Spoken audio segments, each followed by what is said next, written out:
You're going to say I just want to see a good game, a good competitive game. So I'm going to stay neutral because I don't want to be biased. So I'm staying neutral. Well, there you have it, guys. You've heard it from the great legend, Curtly Ambrose. We are expecting a good game. The English team looks like a fit team. Not like last year. I think that they would have learned a lesson from last year because the Blackhawks are not coming out here to play games. Well, of course they are not. here to play games, but ain't no games. This is going to be a serious contest. I believe that I'm going to lean towards the English team. Is that showing a bias or? No, we all support. We want to support. Okay. But now you mention it, I figured I'm going to go home, get a pair of whites and my boots, just in case the English are looking too much in control. I'm in total agreement because this looks to be a good squad. Thanks again, Ambi. My pleasure. All the best for the new year. Thank you very much. Same to you. And everyone, nice. Have a wonderful game and enjoy the music tonight. Good man. All right. Thanks again. Alec, the great Alec. Which county are you from in England? Somerset. Somerset. Good cricketing county. So yeah. So how are you today? I think that you're pretty set because you brought lots of supporters. So are we going to get a better game than we had the last time around? Well, you did good for yourself. So let me put that in context. Not as good as I wanted to, though. Okay. But no, this year we're feeling a bit strong, a bit better. But we just don't know. I don't know how the these guys are. I put this team up with the last couple of weeks. Okay. Some guys play a bit, some guys haven't played in a while. We had a session yesterday at the Nets here, which was good. So we're feeling more control than last year, and we've got a few added bonuses to our team, a few star players. You said star. Team stars. Okay. So you have a slight mixture. Slight mixture, yeah. We've got 3 Antigua players, spin bowler, wicketkeeper, and fast bowler. Okay, just good. Try and get us a bit of leverage. Hopefully help make the game more even. Well, you can't get a better mix than that. A wicketkeeper, a spin bowler, and a fast bowler. I think that you would have seen the pitch. Yeah. In your estimation, what are you expecting from the pitch? Well, fortunately, we were able to play on it yesterday, and it was quite quick. The wicket wasn't particular, so I guess that we need some pace in the bowling attack, which is quite good how we've got Jeddy to help us out there. But other than that, it looks pretty good. Ground's pretty firm, but should be all right. Should work in our favour. Well, I don't think that you would have expected any less. It's a fast bowler who's the curator, right? Correct. Exactly. And I'm not saying that there's going to be a bias in the preparation of the wicket, but certainly, I can tell you that it's going to be a good track. It's going to be even pace. You're going to be able to play through the line because it's going to be quick, and the ball is going to be coming onto the bat. And I would imagine that that's what you. Exactly. How do you fancy your chances today? You think that you've got a better chance this time around than the last time around? I do. Yeah, I think this time we've got a much better chance. We're going to have a bowl first, I think. That's if you win the toss. That's if we win the toss, but I'm confident we will. You're okay. That's not an issue. We're good. We're feeling good. We want to bowl well, bat well, do the things right. Focus on the field a bit more. Knows what we need to be and does what we need to do. What happens. But at the end of the day, it's a good day. And party followed. Correct. And ain't no cricket game without fun. Exactly. So we're gonna have some fun. We're gonna have some good cricket. And I do look forward to this contest. There's something that is telling me that is gonna be a better contest than it was the last time around. And since this is gonna be an annual thing, can we say that maybe we can treat this as the Ashes series? I mean, no pun intended. Would be better than that. Because so next year it may actually turn out to be the clincher. So if you lose this one, you still have next year to enjoy. But good luck, Alex. All right, I do look forward to a good game. All right. Top. All right. Take care. All right. Okay, folks. We have none other than the great Kenny Benjamin, and I can refer to you by anything that you can refer to me by anything. Correct. How you doing, Kenny? I'm doing fine. I'm doing this. It's a wonderful day, isn't it? It is. It is. There's absolutely no breeze. There's a stillness at the grounds that tells me that we're going to be in for an exciting day's cricket. Kenny, I want to commend the Blackhawks. I wish, and it's only a wish. I don't know if it's a new year wish, but it's a wish that other teams or other clubs would take note. This is your second installment of this cricket festival. Last year, we can say that it was successful. And this year, I am going to guarantee that it's even going to be better.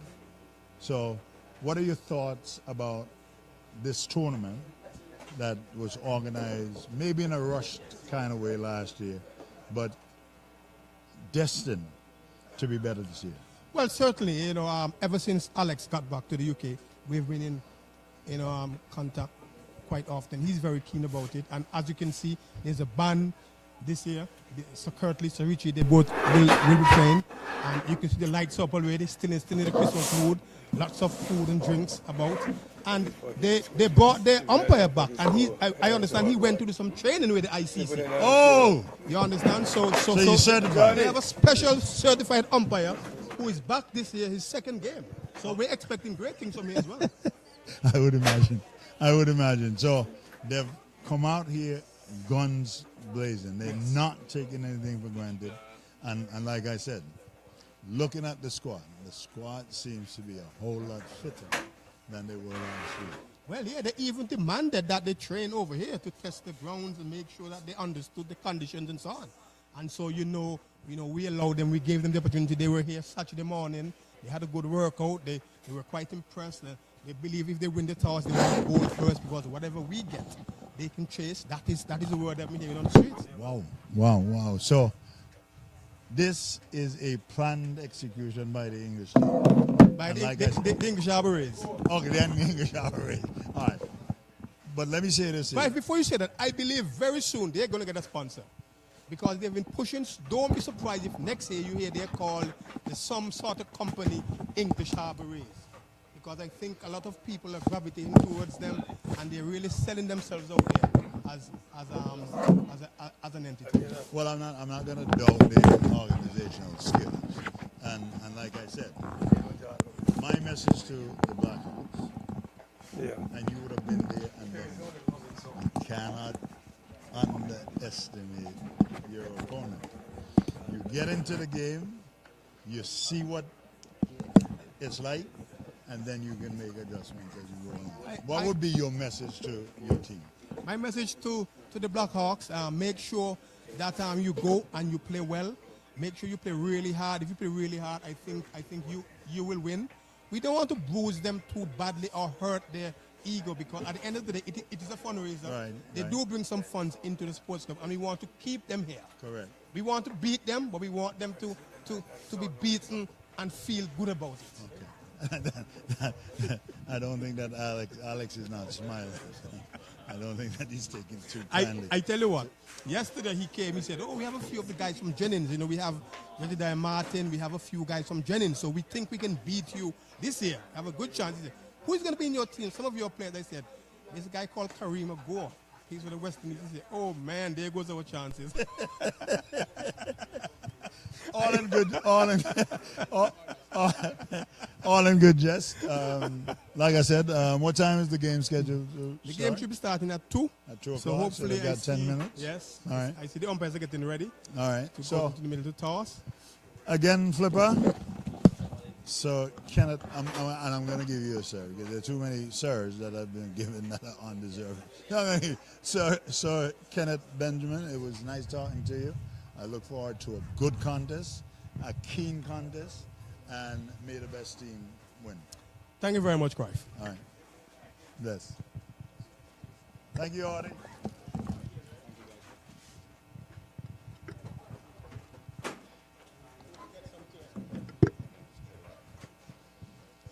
So do I, Kenny.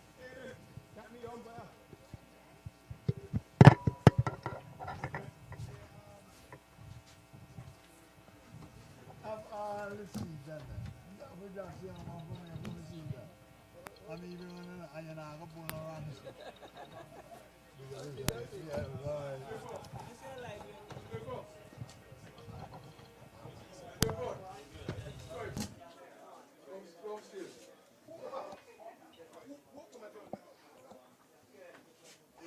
Daddy.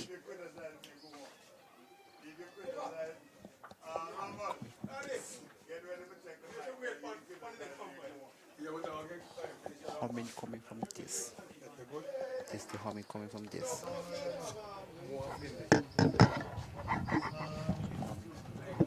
We have 5 minutes. Yeah, if I plug it in, it's a humming.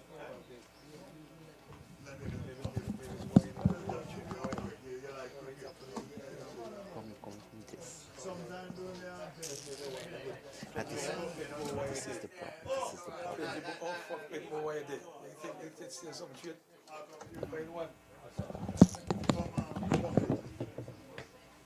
Well, if you want to tell us that this is going to be a partial.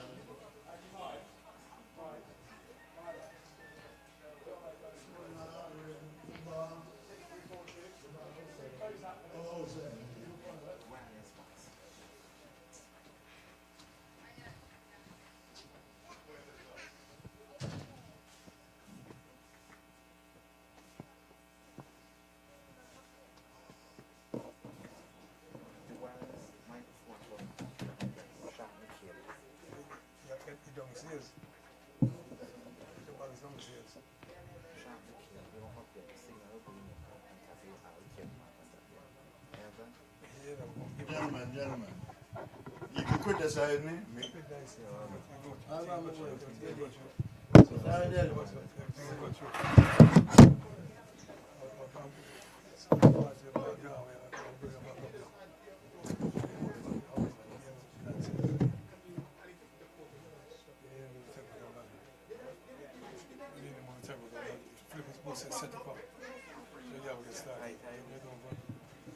The kid wants to.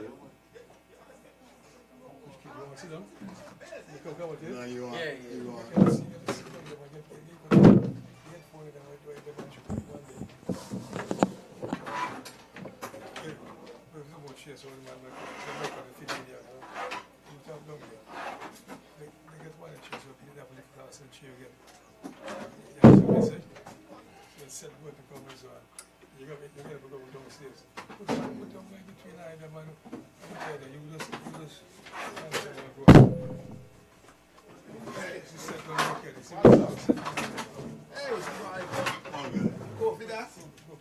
Mr. President. What is it? English Harbour is. English Harbour is. English Harbour is. It's supposed to know the boy there. What's the name of the team? Which team? English Harbour is. Yeah, the players, the team list. Just come now, let's get that. They live on school book and so. They live on school book and so. Nonsense. The team list. Kenny and Johnny. Tell them I need the team list. Very important. Who win the toss? I have no idea. They haven't thrown it out yet. Choose. What Johnny?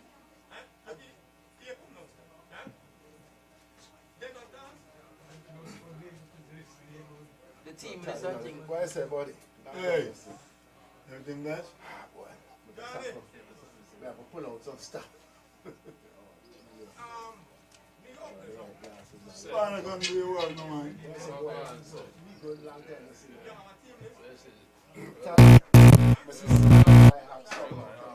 Me drive with it. and that's what we anticipate. You see, that we are talking about one door out for streaming service. Yeah. And that's what we anticipate may happen 2 years ago in Arlington. Okay. And on the website. Right? And we don't know the bias, and I know in the field for talk, and we tell us a personal how they treat people from these spots. But I set them doors here up for getting own people. So if I see you, Wait. Come round on top before the level. Set down and you don't understand. You always tata. Where is it? You don't understand. I tell you, you don't understand. Where you going? I don't know, Grab. They said they have one sub out for streaming services, CWI. So, it doesn't tell you how on top. You want to talk about it? Yeah, tell me. No, I'm serious. Okay. Just understand, I see certain things. And I know what I see, right? And I want We you to, can't discuss that right now. I'm going to advise you to pump the brakes. I have been advocating for him to be a part of either the T20 setup. If you get the MVP for the T20, Let me talk. Because it's not all going to be done this. And I have said, when you get an opportunity, you don't know me. But one thing we can tell you about me, we gonna tell you like it is. When you get an opportunity, go on and play at the next level. Grab it with both hands and your foot on it. And what that means, even though you get scoring opportunities and you are not absolutely sure that you can get away with that scoring opportunity, you need to check yourself before you wreck yourself. Because you're not going to be given the chances that other persons would have been given. So, it's not going to be all about talent.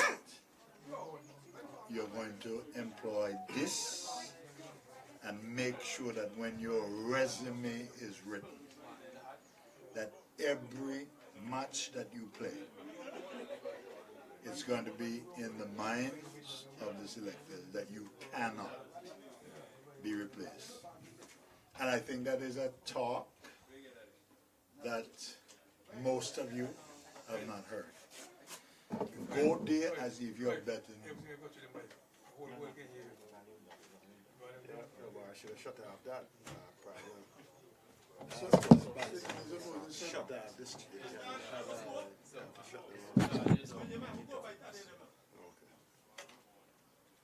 And see man, they CPL and see man, adjust man, fix this, and stuff. So wait, how that come? You understand? So I tell man anytime you buy my, make sure you shut up. At least 5 minutes before, you should reactivate them because it could be unburied. I have absolutely no doubt that your turn is right around the corner. Right around the corner. Once you get there, you block out everything and concentrate on you. Very important. It doesn't have anything, once you go out there, it has less to do about the team as it has to do with you. Take care of you first. The team something can take care of itself back, but you must ensure that every opportunity that you get, that you will start count your run after 50.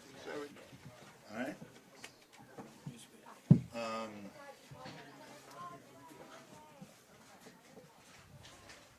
And that's what I'm going to try to tell you. I'm try to tell you, I'm try to tell you over and over again. Get Taddy, teach Taddy how to be prepared. Because you have big people like Seth Burton. I just get the car now and me just run from a pushback meeting and push out everything. And you know, have a start on time. What is that? What is that? We can't start on time, very important. You know the history, Kofi. You know the history. Huh? Kofi. We can't start on time. You know the history, Kofi, of this. They played before. Yeah. Well, me and Trevor played them, but I think my umpire or something. But they played. They played last year. They played last year. English Harbour. You mean this team here? The same team. Yes. Okay, so But the team we need the name of the bowlers who bowl and the key. I bent to that. No, you got that. The men look fitter and, you know. I bent to keep. No. And I bent to that. Let's see how Yeah, in the blue shirt. Five. Them man organize this so long and a team and something. Who is the bowler? You ready, guys? Oh, you're not ready. Joe. Okay, maybe Joe. that since you're in charge of something without more. Eh? Talk easy, Tell the man. man master the list so long now.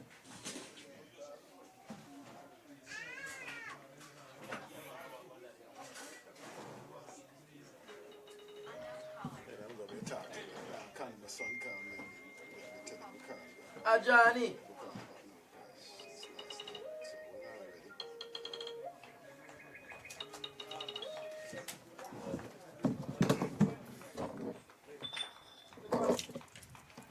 Hey, buddy. Woo. Hey.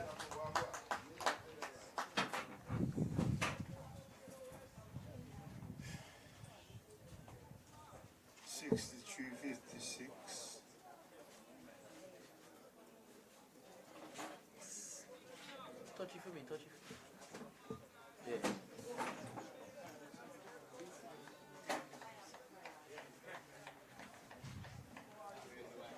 No, you're not in the way. I need a list of the names. Hey, Artie. Yeah. Can you spell it for me? I just say D-J-E-J. Jad. Yeah, I'd say. The man need one team list. Yeah, them is.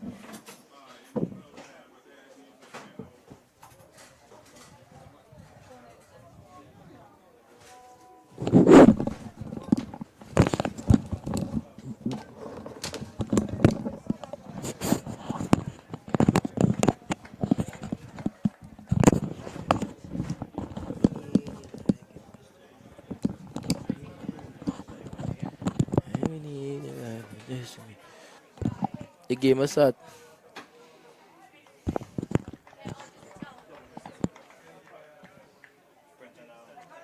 Yo, yeah, the team list for the next team now, not our team now. But organize them, no man.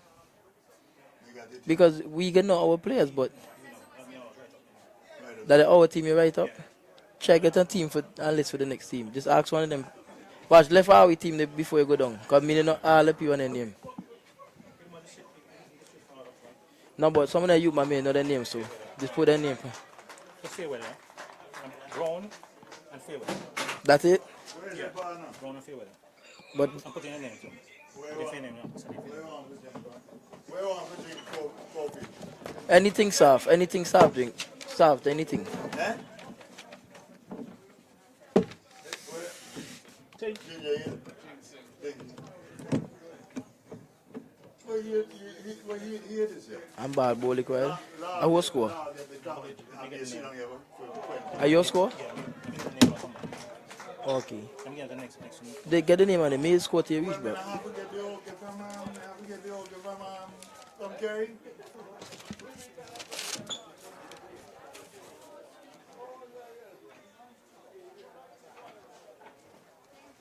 Yeah, Dred, where is it? No.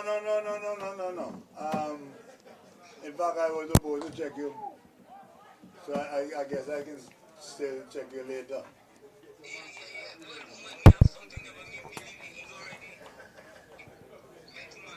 Tomorrow, all right, good. No problem.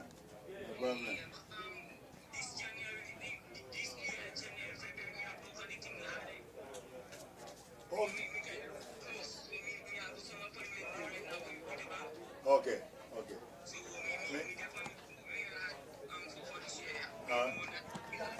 Alright, me there on cricket game, the LIBERTA me commentate, so when me done, me call it.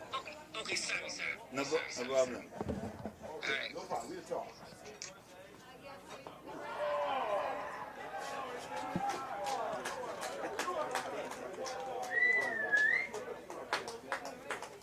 talk to you later, okay?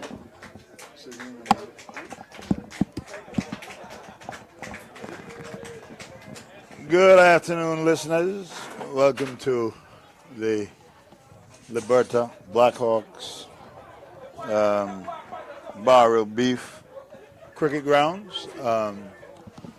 We have an encounter between the English Harbour Rays and the LIBERTA BLACKHAWKS. I can tell you that we're in the first over, and the LIBERTA BLACKHAWKS has lost their first wicket. It went by an LBW decision, and the batsman, Nasri Brooks. Nadia Brooks, rather dejectedly walks back to he's taken almost an hour to leave the field, and I don't see that there was any doubt, at least from my vantage point. There was absolutely no doubt that he was trapped on the millstone. What do you think, Kofi? I mean, it was a very, first of all, good afternoon to all the listeners, all the viewers. I mean, it was a very pretty adjacent ball, so it was full, hitting, I reckon, the middle stump. It was very full and middle, and he went on the back foot, so I think the umpire had a very easy decision there. I agree with you, and you were sounding more and more like a veteran. So I can say to you that it was the absolute wrong approach. That ball is tickled down to backward square. The batsman will cross for 2. So the score now is 2 without loss. 3. 3 without loss. Yeah. Right. The non-strike is Brent Joseph, a LIBERTA BLACKHAWKS youngster. Had a few stints in the under-19s for Leewards and youth cricket. A pretty okay batsman. Okay. He usually bats in the middle order, but these games they give the youngsters opportunity to get a lot of balls. All right, and who's the bowler?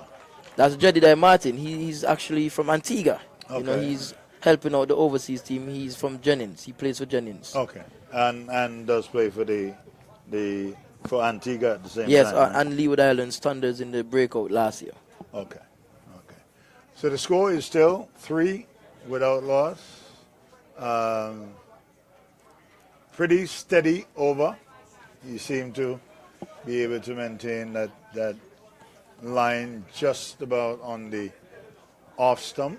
So I think that the English Harbour Rays would be pretty happy with the proceedings so far. Definitely. I mean, with a start like that in a T20, you can't ask for anything better. A wicket only conceding 3 runs. I think the visiting team is quite pleased with that first over. I would have to agree with you. So the score now is 3 for 1. English Harbour Rays, and I have to remind the viewers and the listeners that this is the second installment of what is referred to as a charity game. It is a fundraiser, and that was the easiest, and by no means was the fielder not prepared, because that's Alex, the captain. You're not going to get an easier chance. That ball seemed to have rushed onto the batsman, and he played it late, and it went high in the air, and it was. I don't think that Alex even touched that one. Do you reckon the fielder was under a bit of pressure? I mean, it's the first ball to him for the day, and this is a big match for him. And this, it sounds like an edge, but the umpire, he gave him. It was a long decision, but wow. I think the umpire was waiting for him to walk, because the way he looked, like, we heard it, but he didn't move. And this happens to be an umpire that went to the ICC for training. So another good decision. I think that the batsman is more disappointed with himself than anything else. But he got a nick. Good catch by the wicketkeeper. And the LIBERTA BLACKHAWKS is in a spot of bother. Yeah, I mean, coming into the game, we were supposed to be the champions. You know, we defeated them easily last year, so they came and they strengthened their team a bit. So we expect Liberta to still put on a fight. But I mean, 2 down in the second over, and here comes Elroy Francis Jr. and he's batting with the skipper Karimogo.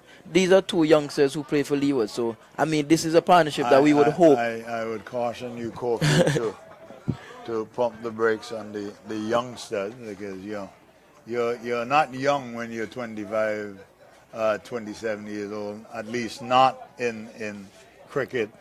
And I'm talking about in the general sense that the players know, well, not from the West Indies standpoint, the players are coming to the test teams earlier than usual, 13, 14, 15. So, but that's for another day. We will see. They have a repair job on their hands. But just like you said, they have played at a pretty high level, and the repair job should start now. I mean, this is a partnership that we would hope stick together, because after this, you don't have a lot of experience left in the team. And I don't know if you noticed, the bowler as an orthodox, and that's wrong-footed bowling. Yeah. He lands on the, yeah. We had 1 overthrow, so you can add to your scorecard, Kofi. I mean, it looks as if the bowler is getting a little bit of outward movement. Yeah, There is some swing. Even in the first over, we saw that the ball is doing quite a bit. So I mean, even if it's T20, you still gotta be aware of the conditions. This one is pitched up and pumped over long on. Will it go? And it does. It creeps into the boundary. He did not time it as well, but it ended up reached to the boundary, and that's 4 runs for Elroy Francis Jr. And what will be the score now? And the score now pushes down to 8 for 2 wickets, 1.4 overs. I mean, the ball is swinging, so pitching in the top isn't a problem for the bowler. I think the batsman played quite a good shot there. I mean, Karimogo, because they got a single, so it's Karimogo. See if you can read that and put. And that's shot, and that's hammered under the mango tree, wide long on, and that was disastrous. The bowler dipped his hand, and Karimo was equal to the task. 6 runs, the first maximum of the day. Pretty good shot. Yeah, I mean, it was there for the taking. Wrong line. The bowler was on a good line for the most part. For the first 3 deliveries, you could actually see some deviation, some outward swing, and he kind of moved away from what made him successful in the first place. But nonetheless, what's the score? The score is now 14. 14 for 2 2 wickets. 1 ball remaining in the second over, and this one is pitched up, driven in front of point. Will they come back for the second? They do. An easy 2 runs for Karimogo, and he's looked like he's in good touch. Yes, again, you could see that there was a little bit of outward swing, but an eventful over, and I don't think that the English Harbour Rays would feel hard done by anything that has transpired so far, because the score is now 16 for 2 as we move into the 3rd over. Yes. I mean, I'm 14 runs out of that over, but the first over was so good. They're still on track as a bowling unit. Yes. 8 runs over in the power play isn't bad at all. I would take that for 2 wickets any day. Yes, yes. So Jedediah will continue from the pavilion end. Pretty defensive field. And that is understandable, because the wicket, the pitch is a good pitch. It is a good batting pitch. That one down the leg side. I think that was an accurate throw by the wicket keeper. No damage done. I mean, he's a quite shifty keeper, you know, and he has a bullet arm and a very straight arm. So you don't take chances with Diamond Benter. He's a proper athlete. I've known him for a while, but the batsman was safely in his grounds. So one leg by. One leg by added to the score. Score moves on to 17 for the loss of 2 wickets. And this one is pitched up, and will it go all the way? And yes, it does. That was a humongous six there. I mean, the boundary seems to be a bit unusual, and it went way over. But that was a good hit. It was pitched up into the pads, and Kari Maguire, if you know him, that's one of his favorite areas to score. Well, and that's what I said, that the pitch is that good a pitch that you can play through the line, and in that instance, that's exactly what Kari Maguire did. So the score is now 22 for 2. Through the mid-wicket region again. I think that they will get 2. Good run in between the wicket. 24 for 2 from 3. 3.3 over. Yeah, and Karima is taking the bull by the horn. He's doing it all by himself so far. Seems to be in pretty good nick. He's already had 22 out of the 25. Better delivery. Played down to short long on for a single.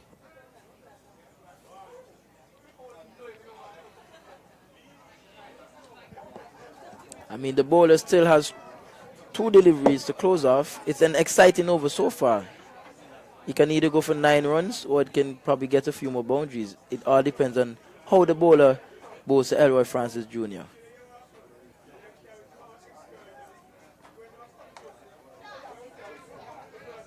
Looks to be just a single, a short wide delivery, and Elroy slashes to wide third man, but it's only a single. 1 ball remaining. The score is 27 for the loss of 2 wickets. And we're closing off the third over. 1 ball remaining. Kari Maguire is hurried to 22. Elroy only on 2 so far from 3 deliveries.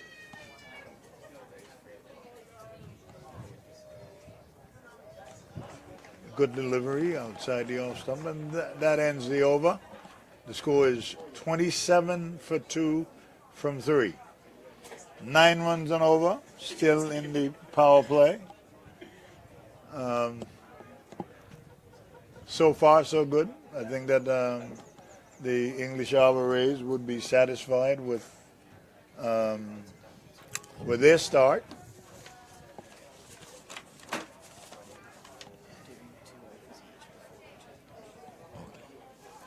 It's an absolutely gorgeous day here in Liberta at the Barrel Beef Cricket Stadium. Can now be referred to as a stadium.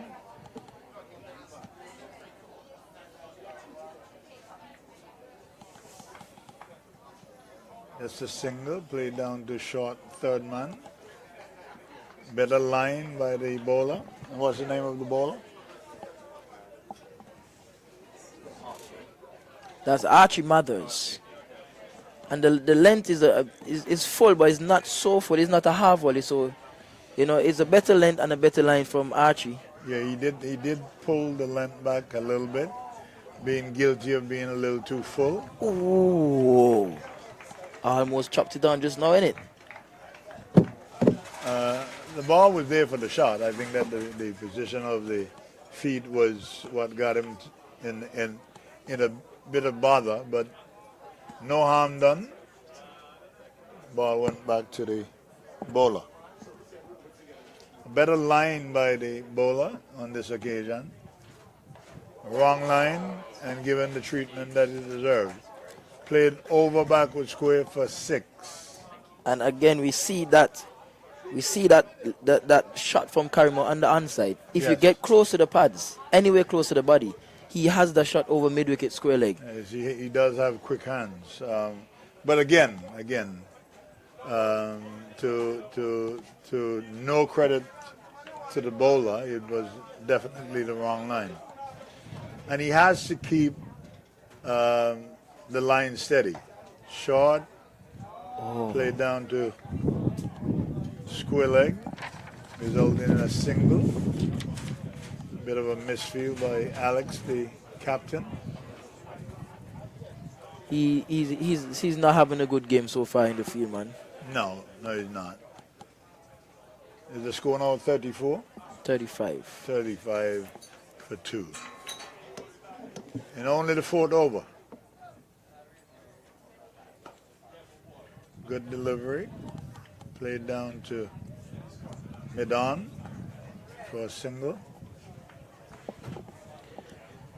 36 for the loss of 2 wickets. I mean, I think it's an equal game so far. You know, you got 2 wickets. The batsmen are going at 9. It's still in the power play.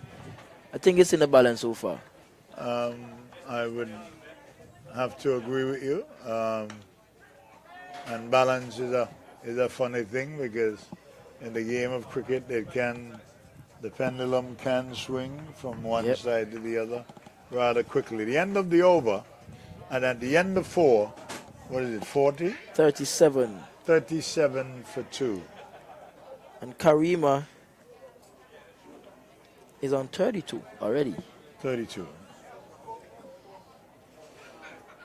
So the rest of the team has only scored 5. Yo. I mean, a game like this is all about the love of the game, giving back, you know. Cricket is the winner at the end of the day. I mean, a match like this, we have all kind of different people. You can meet all people from all over, you know, build partnership, build bonds, build friendship, long-lasting friendships. And the support has been pretty decent so far, and we, like I said, we're only in the 5th over as Jedediah continues short.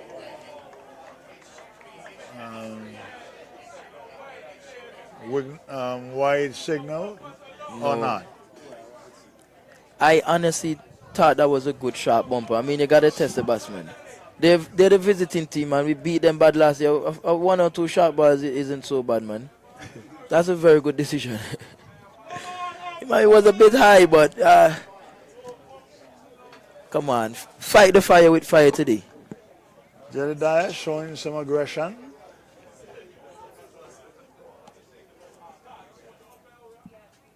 And Karima chips. Oh! It fell short of mid-on. He advanced down the pitch. And I think that Jedediah, he's bowling a pretty decent. He's hitting the pitch hard, because that one kind of rushed him a bit. I think that if you had a more alert fielder, he would have been. It could have been problem. It could have been problems. He just allowed the ball to drop short. It's not unusual that you're caught between 2 minds, especially when you're feeling at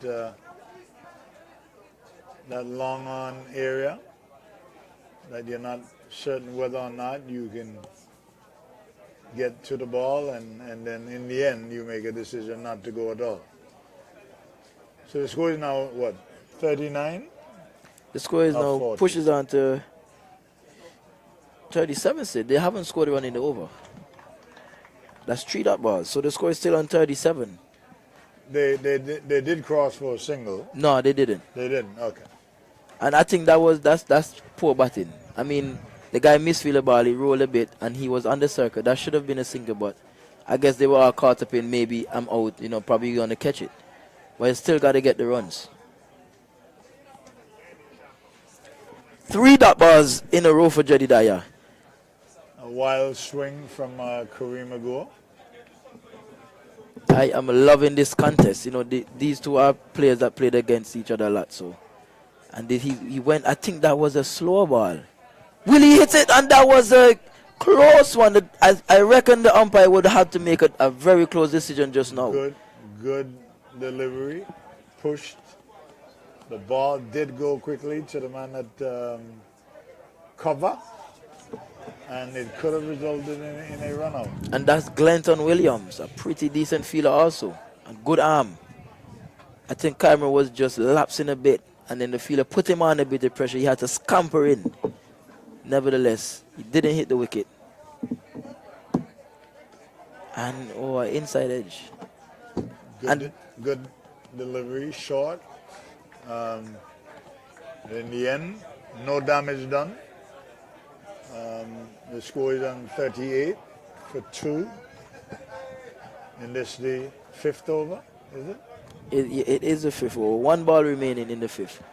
And knowing Elroy Francis Jr., he's not scoring as quickly, but he's the type of player. If Karim is going, he's going to just support. And when he gets off, he can be dangerous. Good delivery.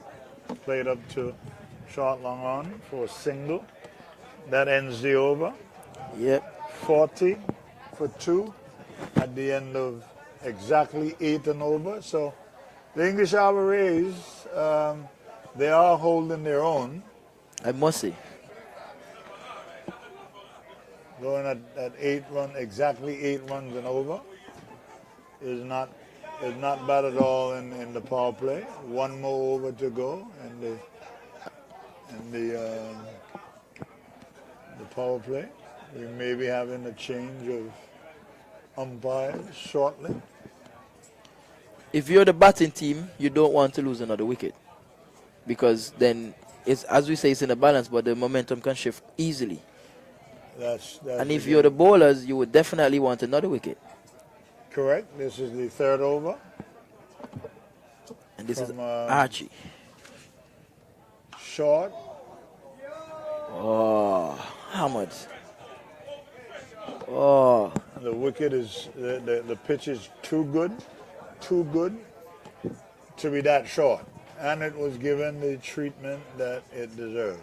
Definitely. You're spot on with it. The wicket is a very good wicket. If you're not bowling 90s, you have to be careful with your lengths on this pitch. It's a very good batting wicket. No devil in the wicket so far. We haven't seen a ball kept low or get extra bounce. Better delivery. Played up to wide, long on, single. After being down 2 in the first 2 overs, I think these 2 batsmen are doing quite a pretty good job, building a partnership here. Elroy now pushes on to 12, and Karim is on 33. Good delivery, played straight down the ground. Should only be a single. But that was what was demanded of the 2 senior players. You've got to know when to hold, and how to temper that aggression with good common sense batting. Archie to Elroy, and this one is flicked wide mid-on. Will it go all the way? And that's a pretty good shot. Good timing from Elroy. He didn't put much effort into it. Just graced it past mid-on. 4-4. It was pitched up in the pads. And so far we see, as long as the bowlers are straight, they go for runs. I think that just 4th stump line is giving the batsman a bit of problems. Yes. Maybe the pitch is a bit slow, because playing a cross batter shot seems to be an issue so far. And Archie has been guilty of not maintaining, and that one is going to go all the way again. Swinging that one to deep mid-wicket or cow corner for 6. So Archie is not enjoying. They need to put a stop to the run flow, because this game could quickly get out of hand. I mean, Elroy has joined the party now, and from the looks of it, these 2 batsmen are quite set. And the pitch seems to be a pretty good pitch. So with these 2 set batsmen, I mean, you need a wicket. I think they should introduce Glenton anytime soon. He seems to be the front line spinner for this team. I think he's marking his run. So it is Glenton Williams from Jennings Tigers. And this is a rivalry that's been spreading over the last few years. Okay. Glenton versus Liberta, because he came to Liberta, we dealt with him. We went to Jennings, he took 6. And then he came back, we played the semi-finals at Bates, we dealt with him. Then we went back Jennings and he took 5. Oh, okay. So I know these 2 batsmen are eyeing him, and I know he wants these 2 wickets for sure. out of everybody, I know these 2 wickets would be valued to. He would jump and celebrate all year, for the rest of the year, if he gets these 2 batsmen out. The score is now 57. That was a big over there. 57 for the loss of 2 wickets. At the end of the power play, Kareem Ogoa is on 34, and Elroy pushes on to 23. He was just on 12 runs, and he got 23 at the end of the over. And that was rapid fire.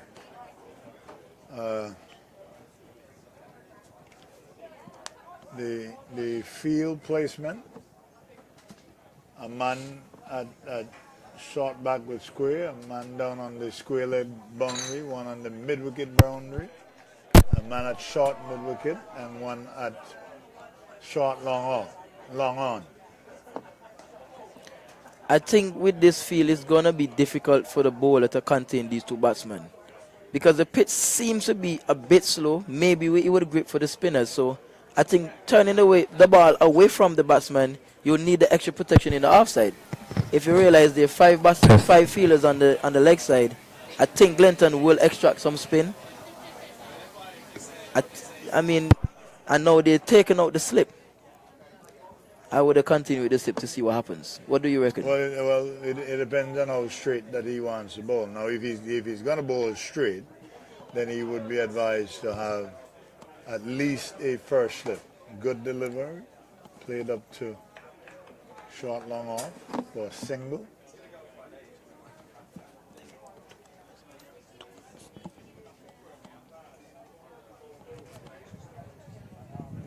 Things have quieted down just a little bit. Short, punch up to pretty quickly to the man there, short long off. No run. Change of pace by... I agree with you. If you're going to bowl straight and not give them any weight, a first slip, and the line that he's bowling is pretty straight so far. Yes. And he's varying his pace well, and he's getting a bit of spin. A bit of pressure with the first slip should be ideal. Because, I mean, you need a wicket at this point. After the last 2 overs, you need to take any half chance to become a full chance. Or to quietly proceed. That one was played down to deep square leg for a single. And this one is skied high. Why longer? Will it go all the way? It does. And I think Karma, he premeditated that. He gave himself some room. Because as we see, Glenton was bowling straight. So he had to adjust to make the adjustment. And he did so beautifully. And hoiked it over long on for Maximan. And I know he scampered down the last delivery, looking the strike. And Elroy turned him down. I know he was hungry to face Glenton.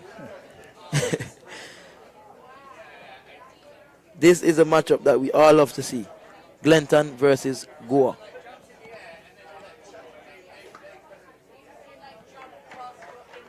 Struck firmly up to short cover. No run. The end of the over. And that would have been the 8th over, was it? The end of the 7th over. 7th over. And what is the score? And the score now is 67. That over went for 10 runs. 67 for the loss of 2 wickets. LIBERTA BLACKHAWKS versus the English Harbour Rays. What a beautiful day at the Barbeef playing field. It's a lovely weather for cricket. You know, we've been getting a lot of rain lately, and to see the weather is holding up beautifully today, you know, this is a day when any cricketer will love. Cricketers, we don't like when it rains. No sign whatsoever of rain.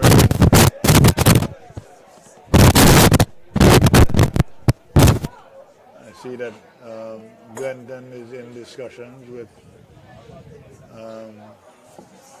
someone from the Rays, and it seems like this bowler is going to be bowling left arm.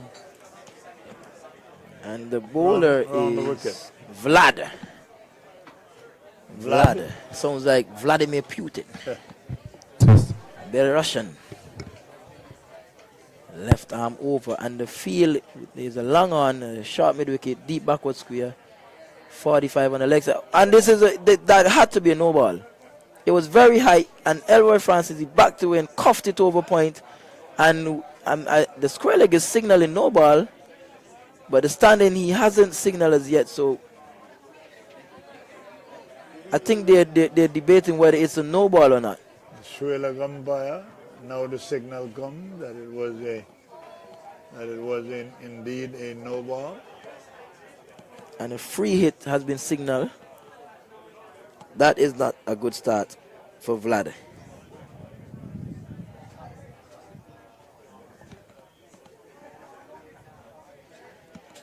Not a start you want. Not a start you wanted as a bowler. After the carnage in the last 3 overs, you don't want to start off with a no ball. Better line, playing through the line again, same result. I think it went all the way. All the way. So he signaled 6. I think he's going to change the decision to 4, and he does. These bats nowadays are crazy. I mean, he mistimed that totally, and he still traveled, almost going for a 6. Well, the acceleration is on for the LIBERTA Blackhawks. And he's caught. Caught! Out goes Elroy, and we have a big cheer in the stands, and they love that one. And guess who caught that one? Is it the skipper? Yes. Redemption at his best. After the few overs of total disaster, the skipper held on to, and that was hit. And again, it was mistime. He had a little bit of time to see that one, and I think he was ready for that Relatively easy catch, regulation, if you ask me, even at this level. So the Blackhawks is 3 down. Elroy Francis would probably feel a little undone by that, because it was a very, very short delivery, and if he took his time, he could have actually played that to any part of the ground. So 3 wickets down for, what's the score? 77 for the last of 3 77 wickets. for 3. After 7.3 overs. Enjoying the acceleration, but just lost a valuable wicket. Still scoring at 10 runs and over.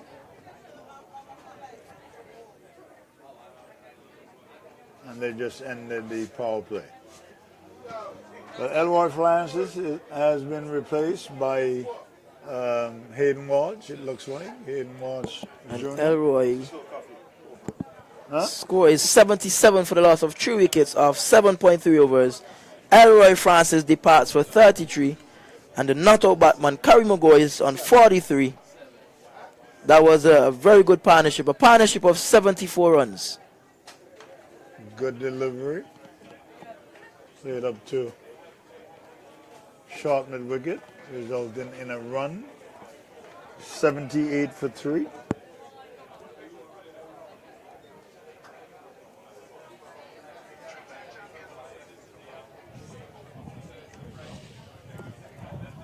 And what started out to be a bad over with a no ball, I mean, getting a wicket is shaping up to be a pretty decent. And I talked too fast. This one was short down the leg side, and Karima helped it miles into the bushes, and I don't think that they will get that one back. Yeah, I think that they should now be calling for a ball replacement, because the fielder did turn his back on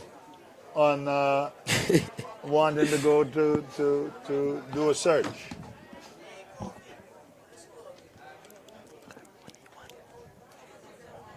The score is 84 for the loss of 3 wickets. 84. Brent. 49. And with that maximum, Karim Ogo pushes on to a fast, rapid fire 49. And it's raining 6s and 4s and wickets. I mean, they're getting regular wickets, but the runs are getting away from the bowling unit. As they search to for a ball replacement. If we look in the dugout, we see the likes of Kadeem Phillip still to come. I think Liberta lost a few quick wickets and now the senior dogs are padding up. A lot of youngsters, but I see Kadeem Phillip with the pads on. They smell blood. I mean, the English Harbour Rays, they're not coming to surrender. They're coming to fight. Last year it was a bit easy for the Blackhawks, and this year it seems like they assembled a 2.0 Avengers for the Blackhawks this year.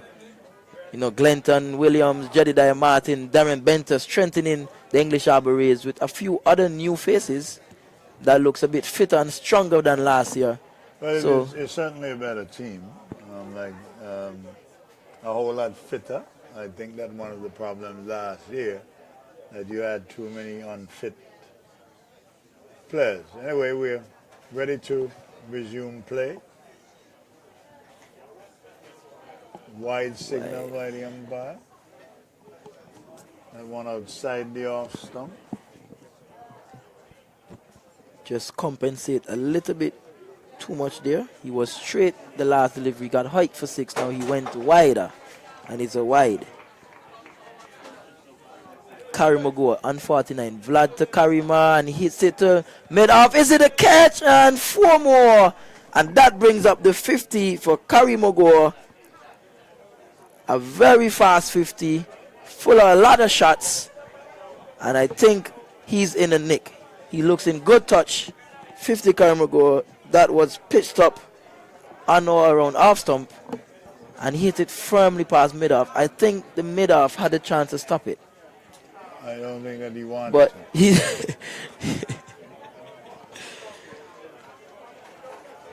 one delivery remaining in the over, and oh, another half chance there, and they're creating chances, are they? The end of the over. Score. Score is now 89. That over was 22 out of the over. 89 for 3. 8 overs. And yes, 8 overs. Still scoring at just above 10 and over. Moving pretty close to 11. I think that this is an over that should steady things just a little bit. The very, very defensive field placement. So the signals are there. Let's see if Hayden Walsh can exploit the spreading of the field. And ball him. Played on. And as you mentioned, Glenton is varying his pace beautifully today. That was very slow, and it spun a bit. Hayden tried to go to the leg side, but he missed time. I didn't think he watched it long enough. Well, again, and I rightfully said that this could be the defining over, simply because there has been a rapid acceleration to almost 11 runs and over. So Glenton Williams had to be the stopper, and he did exactly that. I think that the English Harbour Rays should be very, very happy with that result, and now the score is 89 for the loss of 4 wickets. 89 for 4. Glenton, he came in after a good power play from the batsman, and his 2 overs so far has been exciting. He's creating chances, and he finally got his man. Hayden Walsh Jr. departs for only 1 run after being bowled by Glenton.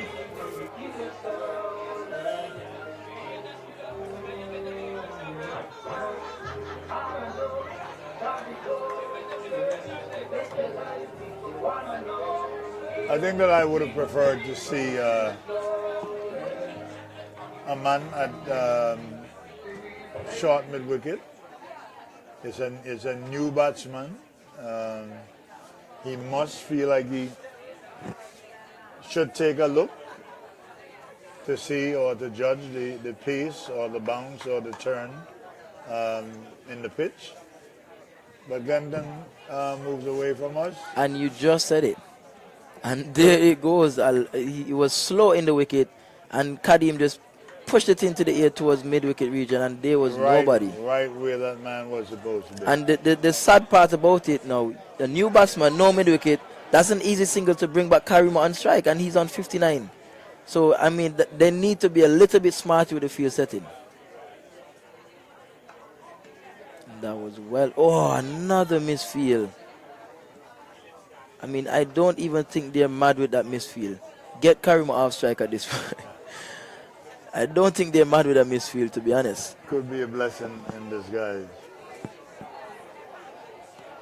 Score is now 89. 91, sorry. This is the 9th over? Or is it the 10th? The 9th. 9th And this mid-wicket region again, aerial. They need to look into that.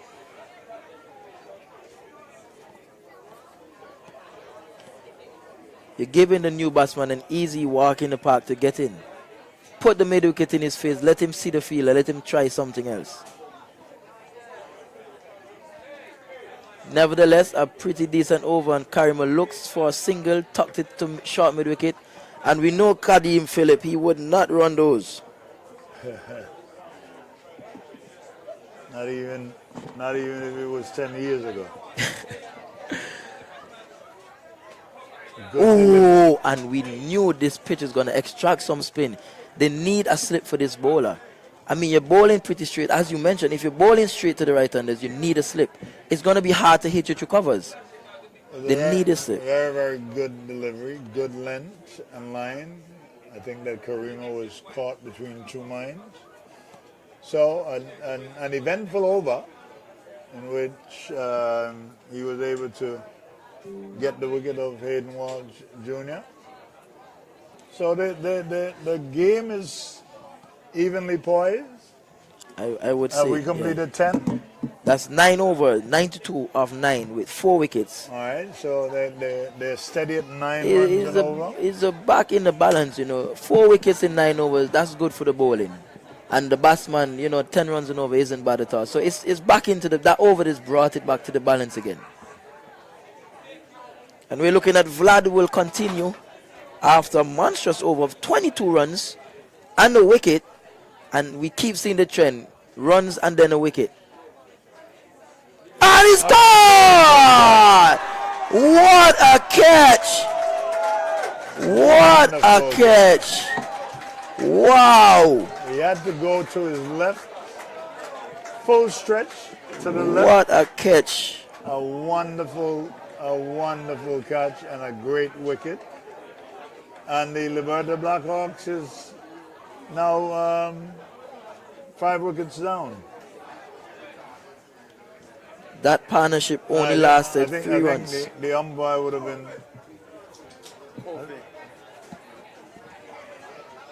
I think that the umpire would be advised to take the drinks break, and that's exactly what they will do. So we'll pause. I don't know if there's any need to recap. We are halfway through the innings of the Blackhawks, and I still think that the game is evenly balanced.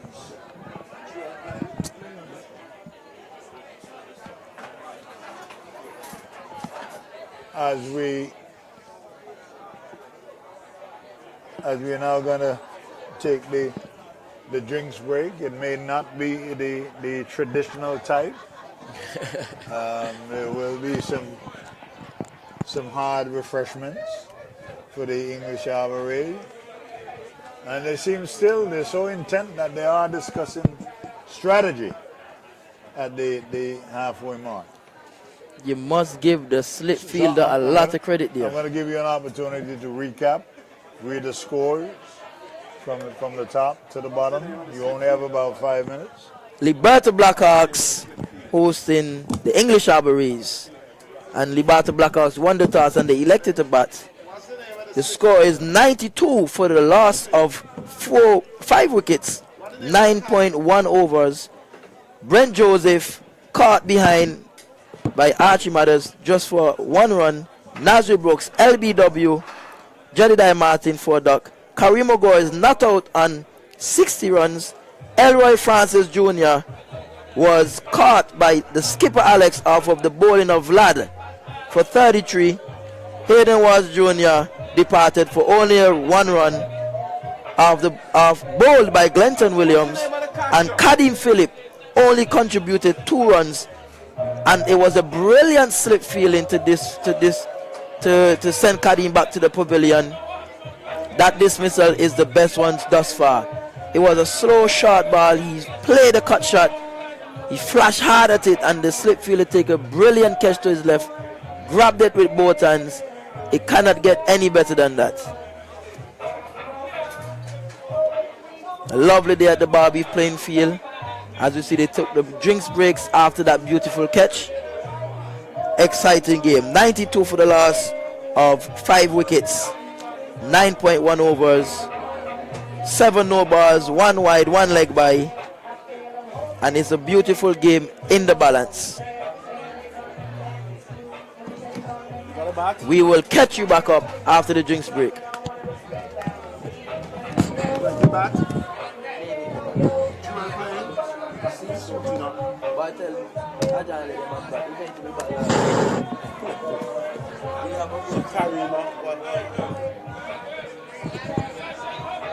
mics are off. The mics are off.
And we're back in business.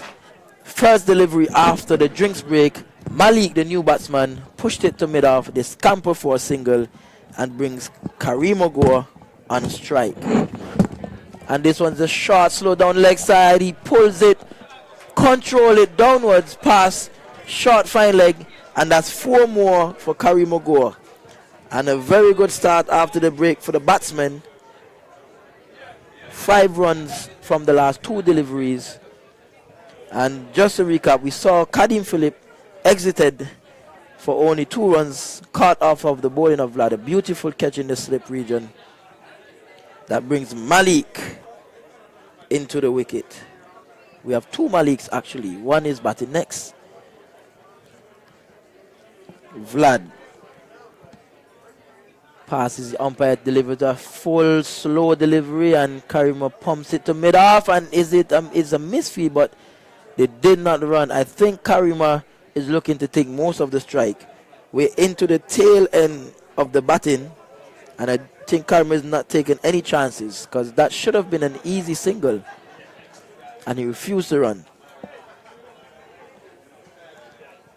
Vlad to go. Similar delivery, and oh God!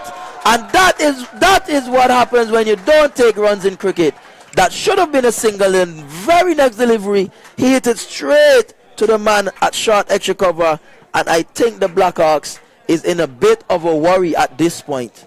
Well, they're in more than a worry. I think they're going to need Kofi James out there if they're going to rebalance and reset the equation. That was really an uppy shot from Kareem Agor. He was trying to go through the cover region, but he picked out the wrong fielder.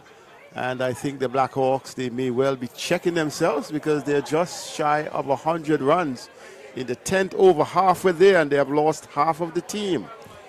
Yeah, I mean, you have to play the cricket hard. You got to take those runs.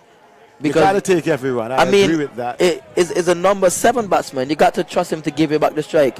And that is what happens when you don't play the cricket the right way. Things like that happens. Yes, he goes for 64. Kofi 64 after, 3 sixes and 3 fours in his innings. And really had been the mainstay of the Blackhawks before that unfortunate situation when he failed to take the single and then was trying to pierce the cover field. But it was another competent player. And the other Malik joins Malik. And the 2 Malik, and is LBW. 2 wickets in this over. In fact, 2 wickets come in immediately after the break. And the Blackhawks are on a downward slide. And Vlad is this ripping through the middle order of this batting lineup. And we are seeing a shift of momentum here. We are seeing a shift in momentum. And as we see, the veteran Ian Gore is making his way out to replace Malik. LBW for a duck. And Ian Gore, if you don't know, is the father of Kareem Agor. So father and son playing in this game for the Blackhawks. Lumbus, we call him. Lumbus, Ian Gore. He has been around for a while. And let's see if he can steady things. The Blackhawks, we need another partnership at this point. Because 97 for the last of 7 wickets. And as you see, 3 wickets in that over. The first ball, third ball, and the final delivery. 3 wickets, and Vlad is ripping through this batting order. This middle order looks quite fragile to the left arm seamer. Well, certainly surprising there, Kareem Agor, the man who is in form, the man who was really striking the ball around. Once he became the 2nd wicket and the first after the break, then very quickly the Blackhawks. And Vlad is on a hat-trick. So the very first delivery of the next over, Vlad bowls, he's on a hat-trick. So he has had 3 wickets in the over, yet he's on a hat-trick, 2 with the last ball of the over. And this is not looking good, and the ball is spinning. And Malik, he's a hard-hitting batsman. He's a fast bowler who can hit it a long way. But his technique isn't the best to survive on a spinning wicket. So LIBERTA BLACKHAWKS may well be in some trouble here. The pass score looks to be somewhere around probably a 115 at this point. We were cruising at 10 and over. But the thing about it, English Harbour, is they kept taking wickets. And they get a triple strike in an over. And now, all of a sudden, it looks like LIBERTA is on the back foot. Yes, they're on the back foot. 97 for 7 from a pre-break. And another dot ball. I reckon if Glenton pitches this ball on the stump, he's going to get bowled. He's not watching the ball, he's just swinging. That was a bit slower into the wicket. Tucks it to extra cover, no run. And Glenton is training his pace beautifully today. He's been mixing it up a lot, and the batsmen find it difficult to score off of him. As he comes back in for the 4th delivery. 3 dot balls in a row, and he pitched it up on the stump. He goes to the big hike over long on. He gets an inside edge, a short mid-on, and they scamper for a single, which brings Ian Gore, a.k.a. Lumbus, on strike to face his first delivery. And after 3 wickets in an over set, I'm a batsman. Even if I'm Chris Gale, that is some worry. I'm going out there and I can't afford to out. That's right. So that's pressure on order Ian. of the day is to ensure that you remain there. Pressure without even facing the ballers yet. And as you see, he launches forward and the ball spun past the bat. And this pitch is giving me something for the spinners. Glenton is reaping havoc here, beating the bats consistently. Well, Glenton is a bowler of the highest order on the local scene. Ooh, that one, Kofi, was... Ian Go, I thought, was playing for the ball, moving across him. And that one seemed to have held its own. Or could have been an arm ball. Taking it looks like an arm ball. Taking the inner edge, and Lumbus getting off the mark at least. Getting the Blackhawks closer to the 199, is it? 99 for 7 after 11. And that's what pressure does to you. Lumbus, it was a full delivery, a very full delivery, but he was on the back foot trying to play it safe because you just lost 3 wickets in the previous over. That's right. He's not taking any chances with Glenton at this point. So he just pumped it on the back foot, looking to defend, and he almost lost his wicket trying to be too careful. That's right. Could have been wicket number 8. So Kofi James may come in at number 11 to give the innings some A lot impetus. of overs remaining. That's a the lot. point. Oh, it was very short, but it didn't get up. Vlad is bowling. I think that was a slow ball. Slow ball. Because it looped. Slow ball. It looped. Because Lumbus was going down looking to slug sweep. And in the end, the pace of the ball was not coming. And Lumbus actually went down. So Vlad And that was the hat-trick ball. He almost got a wicket. But I reckon it pitched outside the leg stump because I think that was going to hit the stump. Even if it was short, that dipped a lot. Vlad back into Ian Goa. Similar delivery to the wicket of Karimo, but this time Ian Goa hits it on the ground. It was full and very wide. Extra cover drive to Glenton. And I see Glenton is holding his knee in some pin. The ball appears to pass the hands and hit the knee. And it was powerfully driven. So only 2 batters really getting anything reasonable here for the Blackhawks. Oh, that one. Is it wide? Or he got some bat on it? A short, slow delivery down the leg, and I think they only managed 2 runs, and he signaled buys. Wow. So signal buys, 2 buys added to the score, and that's 100 for the Blackhawks. Yes, the 100 coming up. 101 for the loss of 7 wickets off of 11.3 overs. A lot of balls remaining. Still 8.3 overs. That's 51 balls. Will the Liberta Blackhawks survive 51 balls? And this one is hit. Another slow ball. And that's 5 wickets for Vlad. And he caught Lumbus with the slow ball. He gave him one before. And he almost got him LB. And this one was a bit wide outside the off stump. And he just pushes it for an easy catch for Glenton in the extra cover region. And this game has turned right over. That is a 180 turn. It is flipped over, and now it has turned on its head, Kofi. At one stage, the Blackhawks, you'd say, were cruising. In fact, they were dominating here. If we were to look at the reality here, Karima Go scoring 64, Elroy Francis Jr. 33. Between the two of them, it's 97 runs. And the score is only 101. 101 for 8. The score is only 101. So if we take away the Karima Go Elroy Francis collection of 97, we are saying that the other batsmen only score 4 runs, and that's the truth. So 4 runs and 6 wickets. That's the reality of the day. So we see duck 1, 2, duck 1. Only 2 batsmen managed to get off. How interested. Duck 1, 1, 2. Quite some ducks.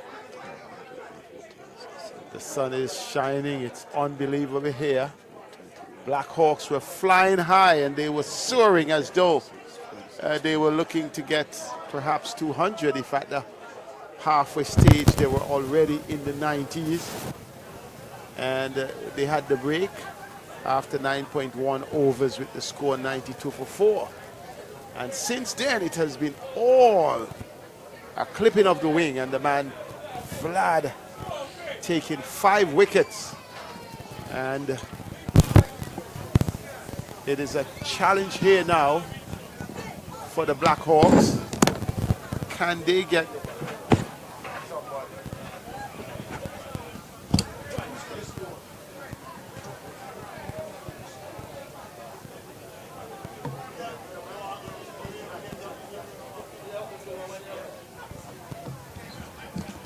so it's Vlad again getting number 6.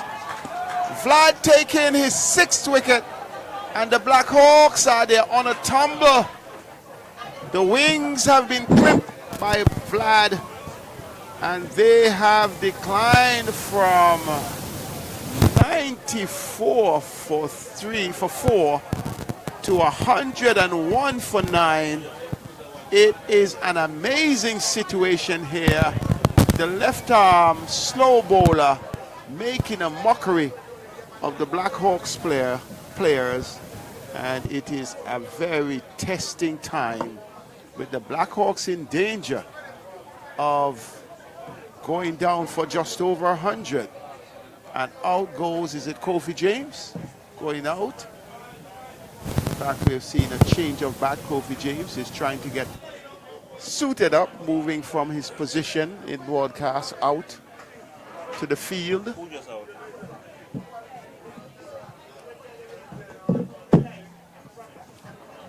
So it has been really a challenge for the Blackhawks batting team.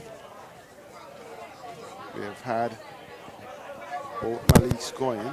So the Blackhawks situation, Brent Joseph going for 1, Nasri Brooks going for a duck. Kareem Agor, we had 64, but the score has been updated to 57. Elroy Francis Jr. 33. Hayden Walt Jr. for 1. Kadeem Phillip for 2. Malik for 1. Ian Gore for 1. And we are uncertain as to who will, in fact, Kofi James, the number 23, not just the Black Hawk, but the former, not the Antiguan player, not just the Antiguan player, the Leeward Islands player. He is walking out, and we're just trying to update things here because the Blackhawks plummeted. They lost the first wicket for 3, the second for 16, the third for 27, and then since then it has been really and truly a downward slope here, and they are definitely in danger of scoring less than 120 runs, which would mean a run per ball in the context of T20 cricket. And the wickets going at 1 for 3, as I said, 2 for 3, then 3 for 77 after a partnership of 74 between Kareem Agor and Elroy Francis Jr. And then 89 for 4, 92 for 5, 97 for 6, 97 for 7, 101 for 8, 101 for 9, and Kofi James faces Vlad. Can Vlad end the innings? Oh, just eluding the fielder backward of square into the boundary for 4, and Vlad would have created a historic record here because Vlad would have taken 6 wickets, and Kofi James just getting a 4 to push the Blackhawks up to 105 for 9 in this situation. So if you have joined the stream, it is the English Harbour Rays from English Harbour, the historic English Harbour, against the LIBERTA BLACKHAWKS in a fun game here at the LIBERTA Sports Club here in LIBERTA. And it is a good environment. We have visitors, we have players, we have villagers, and it is a fun time. Johnny Frederick, the Blackhawks coach, is working out things for his team. And I would want to ask him if he thinks that they would be able to defend anything below 120.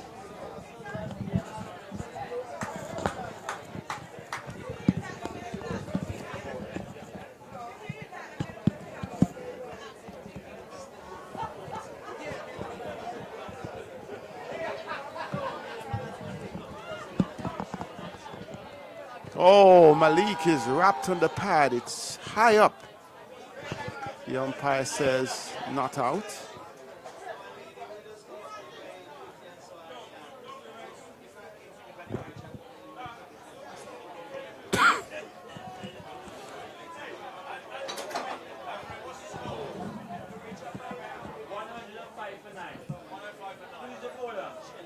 Malik is bowled and it's all over for the Blackhawks. The Blackhawks being routed here for 105 all out.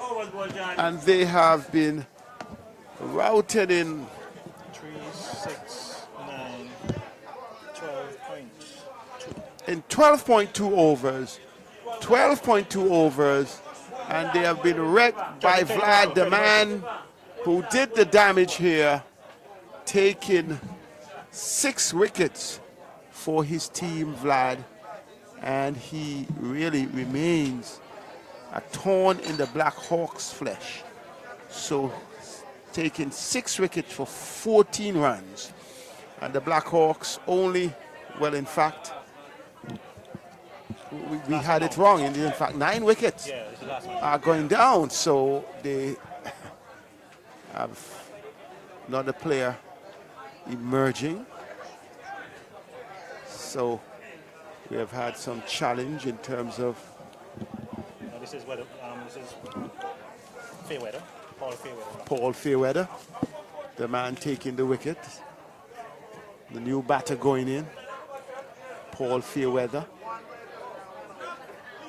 and he will join Kofi James. The question would be, will Kofi get any batting at all? Because Jack Lee, the man who is bowling, has already sensed the opportunity. Blackhawks. Oh, he's bowling! And now it's all over for the Blackhawks. Kofi James went out at number 10. Kofi James didn't get an opportunity at all to face a ball. And the Blackhawks, they have nosedived from a position of strength, a position of 97, in fact 92 for 4 to 105 all out. And they promised much when they were soaring, but eventually tumbling to a situation that gives the English Harbour Rays not just rays of hope, but confidence in having a favorable outcome. Ajani Frederick, the coach of the Blackhawks team, it is a fun affair, but we have seen a definite decline from the Blackhawks team.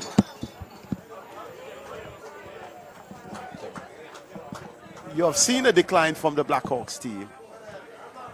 Yes, I saw the decline. It's possible. Anything is figured. It's a fun game. At the end of the day, it's competition. So it's 105 on the board. Let's see, in 30.3 overs. So English Harbour Rays dismissing the Blackhawks for 105 from 13.3 overs. Karima Gore, the top scorer with 57. Elroy Francis Jr. with 33. He had 3 6s and 2 4s, whereas Karima Gore had 5 6s and 2 4s. And the man who did the damage, Vlad, the man taking 6 for 14, walking off for the Rays. So the end of the innings, when you next join us, the English Harbour Rays will need 106 for victory in this fun match.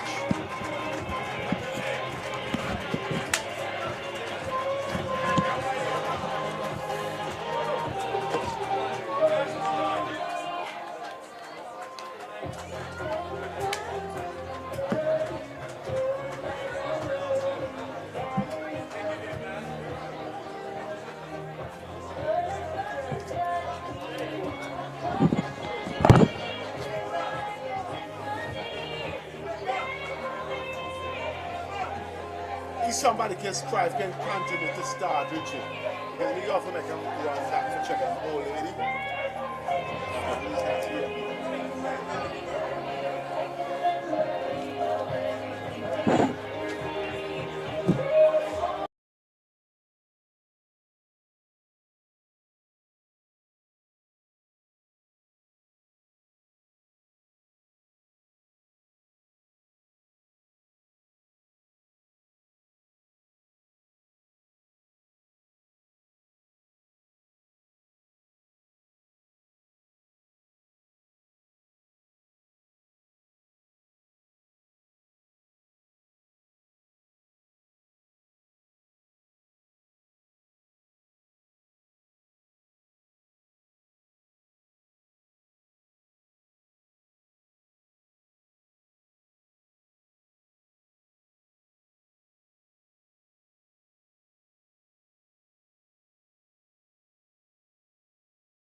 overs, or didn't really get my iron, and then something clicked. I got the ball swinging properly, and just some days you're good and some days you're not. This is a good day for myself. So now you have to make 104, and we know that in cricket, that 103 is on the board. Yeah. That has been made already. So your task, having 3 people from the Jennings Tigers in your team, and they happen to be 3 formidable players. Are you confident that at the end of today, that the series is going to be even 1 each? I definitely do. I definitely think we're gonna come up with some good batting, and I think those 3 are going to be exceptional, and hopefully the rest of the team as well can make up for it as well. Can you tell the whole world what were your bowling figures today against the mighty LIBERTA BLACKHAWKS? Well, I think it was 7 wickets, wasn't it? I think it was 7. You took 7 wickets. Yeah. Are you sure? I think it was 7. I lost count. I think it was. And this is fact, not fiction. I think so, yeah. Wow. Congratulations. And like I said, from the start, I was going to be back in the English Harbour race. Well, don't let me down, guys. I won't. Bring it home. I will do. Thank you very much. Again. Thank you. Thanks for your time. Good luck.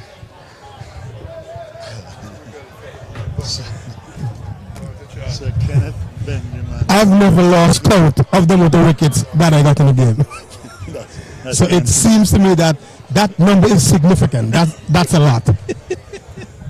Well, here we are, Flipbud, Sir Kenneth Benjamin, and like I said, I think that I'm good enough to attach the title Sir to you. What are your thoughts? Because I mean, at 10 for 2, and then to have had the repair job that took you to 87 for 4. What are your thoughts? Because we saw that the wicket, or the pitch, was playing pretty even. So how did they actually lose their way?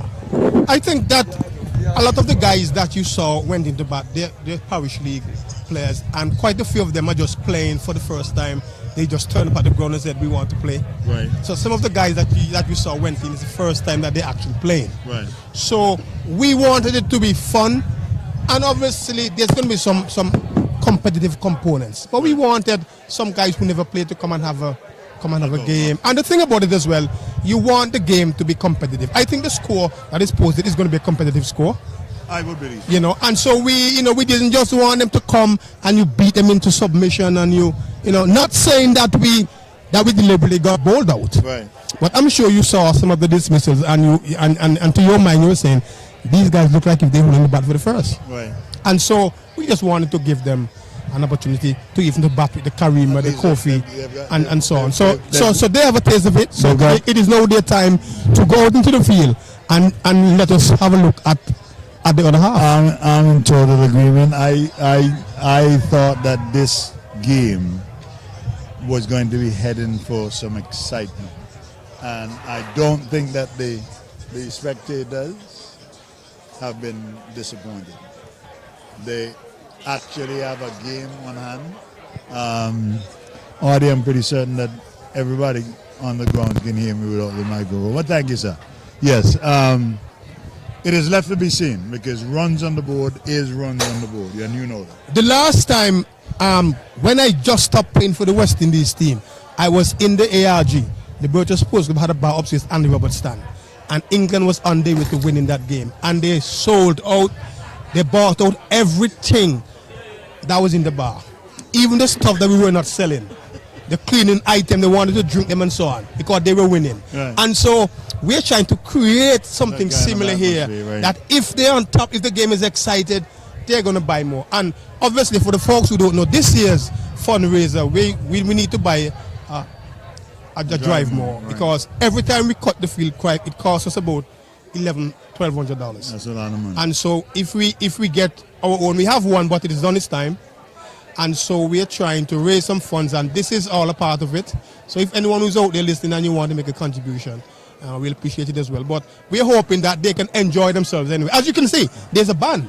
And so they want to take it late into the evening, play some music. Security will be here, so Ambi will be here, they'll be playing. The music will be there for everyone to have a dance and so on. Right. So obviously, they're taking it a step further. And I will lend my voice to the part where sponsorship. I'm going to encourage any corporate citizen or any individual who has an interest, because this kind of atmosphere, this is going to be building, and even though we unfortunately have to look forward to a climax, this is a wonderful event, and I'm going to continue to encourage persons to become a part of it, because it can only grow and grow.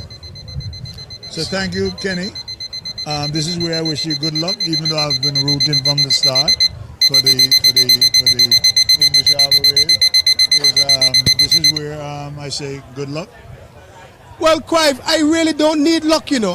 The thing about it, I'm here enjoying myself with some of the guests and some of the supporters and so on. So I don't need luck. I am doing wonderful fine. It doesn't matter whichever way the game goes, I'll be okay. Well, to your credit, you've been an excellent host.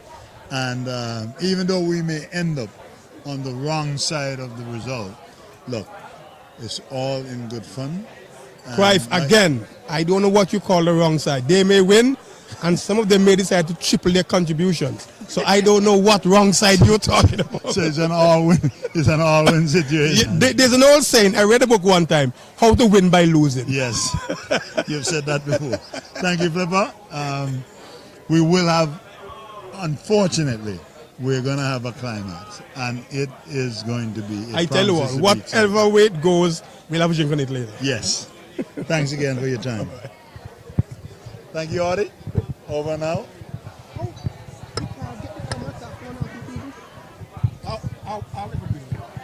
Yeah. And now it's a good time.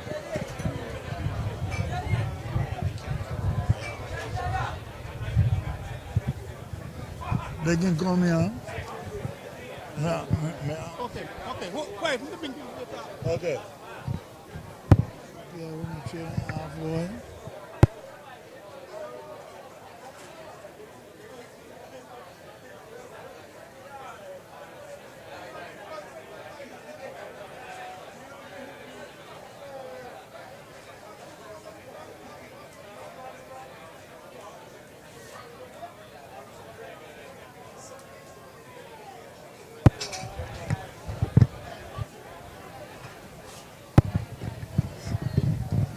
Good afternoon, Mr. Frederick. Welcome to the Parish League Network, and of course,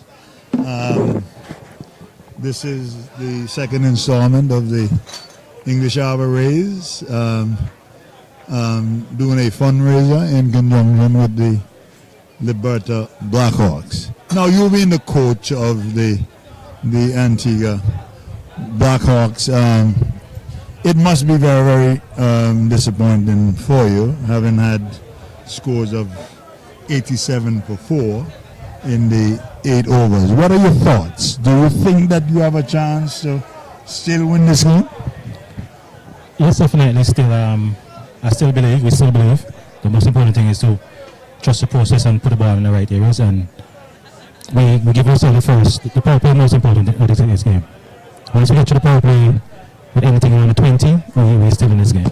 Okay, so it's all about execution, and I'm in total agreement. The 103 is on the board. That has been made already. So it should not be that difficult to defend. But having said that, it is a game of glorious uncertainties. What are you asking your players to do and do it perfectly? It's really fun. I put the ball in the right areas. At the end of the day, it's a charity match, and it's a win-win situation because it's charity fun for us. And at the end of the day, it's cricket, We put a win, but charity is the most important thing in this moment. So we're all winners.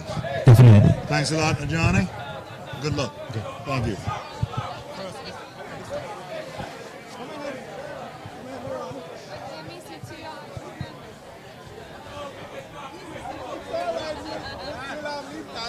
It's okay. They all can share it. Yeah. We can share it. Yep. No, you are important. Come here. Yeah, you can share the mic. Come in. In fact, I think that you're extremely important. Good afternoon. Which county are you from in England? We're from London, but my mum's from Derbyshire. Right. In the middle. Okay. Midlands. Were you here last year? Not for this. No, this is the first match we've been to. Okay. And we're on the way to the airport now, but we had to stop on the way to come and watch it. Well, that's what counts. Absolutely. Support. Were you impressed with what happened down there? We loved it. There's some good bowling, some fantastic fielding. Okay. And what are your thoughts? I'm going to ask each one of you to predict the result. Okay. What do you think? I think that we're going to win. So English Harbour. English Harbour are going to win. Yeah. Okay. We've done very well. What about you? We are all English Harbour supporters, I think. I think we're going to win by, it's going to be close, but I reckon 2 or 3 wickets. Yeah. So you're going to get over the line. But with at least 3 wickets in hand. Oh no. So but win by 3 wickets. Oh. So 7 wickets down. If that happens, yes. Is it going to be guaranteed that you're going to be here next year? Yeah. Well, either way, we'll be here next year. Yes, absolutely. Great. Yeah. What about you? I'm going to go for a draw, so everyone's happy. Unfortunately, you can't have a draw on a T20. What about you? I'm going to go for English Harbour as well. Very close, but they will win. Congratulations. And by the way, if you thought that I was going to be on the other side, I'm rooting for English Harbour Race. All right? So, thanks for your time. Do enjoy the rest of the game, and we look forward to seeing you next year. Great.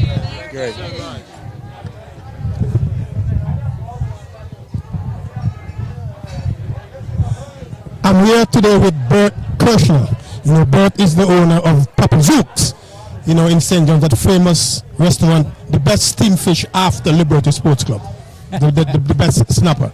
Bert, happy to see you here. How's it going for you so far? It's going fantastic. It's great. So, of course, Liberta are going to win. Oh, that sounds like a smart man. That has to be by hook. Why are you here? By hook or crook. Why are you here? Why are you here? Because of you. Because of my coffee partner at Pigeon Beach every morning, 8:15. I cook for all them fellas coffee, and we sit in the water. And Kenny cracking his chokes. Black coffee. And he's the best choker. Period. I had him for a stand-up comedy at Papa Zook, and everybody was lying on the floor. We shall do it again. Well, Bert, and you said you're rooting for the Blackhawks? Of course. You're a good man, Bert. Well, we hope that you get your wish, and definitely we'll see you on the beach tomorrow. Definitely see you on the beach tomorrow. Have a good one. Thank you. All right.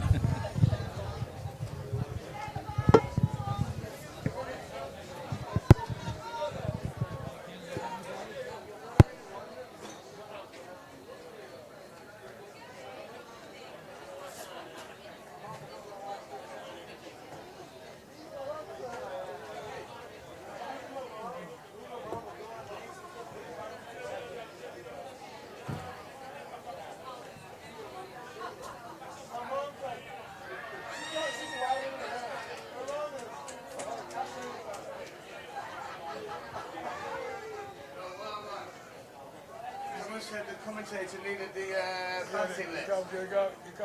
You want it? Leave it there, right? Gary, this is set word now about the crowd. Right, bless you.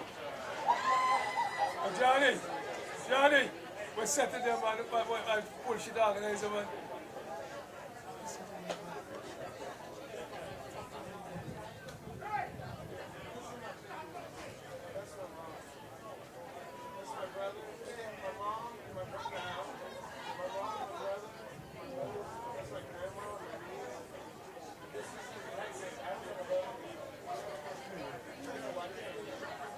Johnny.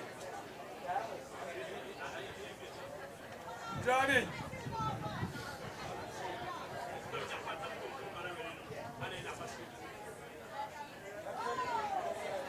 Johnny. Crave. Crave, set up your.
Alex was out. Okay. The captain.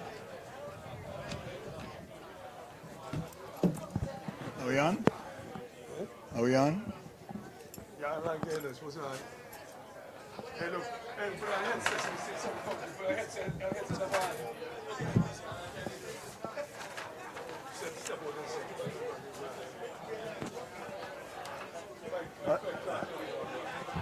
All right.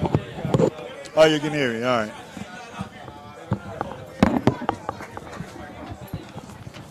I have been joined by two of my fellow commentators, Sir Flipper Benjamin, and Johnny Fredericks, who happens to be the coach of the LIBERTA Blackhawks.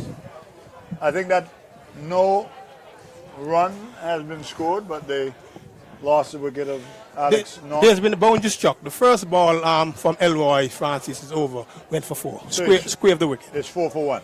Yes. All right, so we're in the second over. Is that it?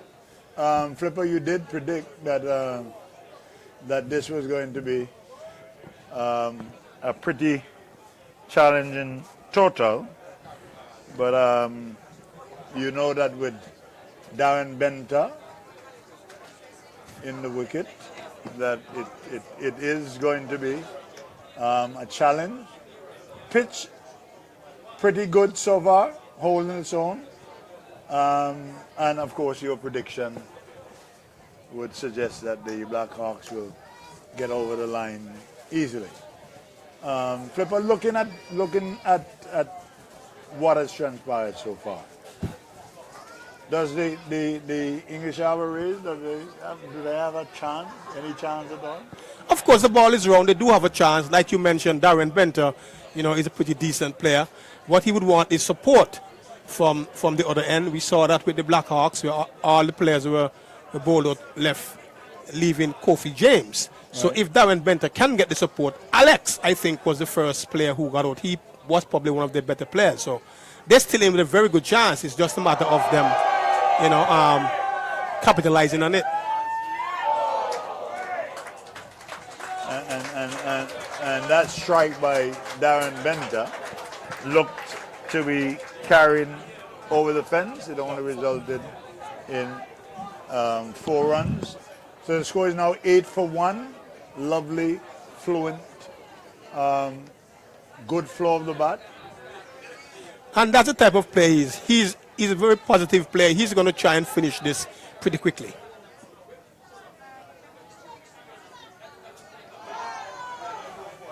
That one outside the off stump.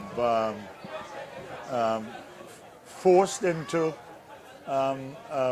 defensive prod, but no damage done. Went through to the wicketkeeper. So far, so good, Flipper. The turnout has been pretty decent. A loud appeal. Yes, there's some antics going on down there. The players are having fun. Obviously, the players are peeling and, just Kadim is there. Being Kadim, just trying to intimidate the umpire, but the umpire is standing their ground. And so they will have to continue with this game. But I think there's going to be some excitement. You're going to see the Blackhawks players running up and putting on the antics. But all in all, I just think that, they just want to have some fun. Right, and I don't think that umpire is likely to succumb to that kind of external pressure. 2 balls to go in the over. So far, so good. 4 runs coming from the first 4. Not a good shot. Head in the ear. And there's so much that has been said, Flipper, about you being a bowler.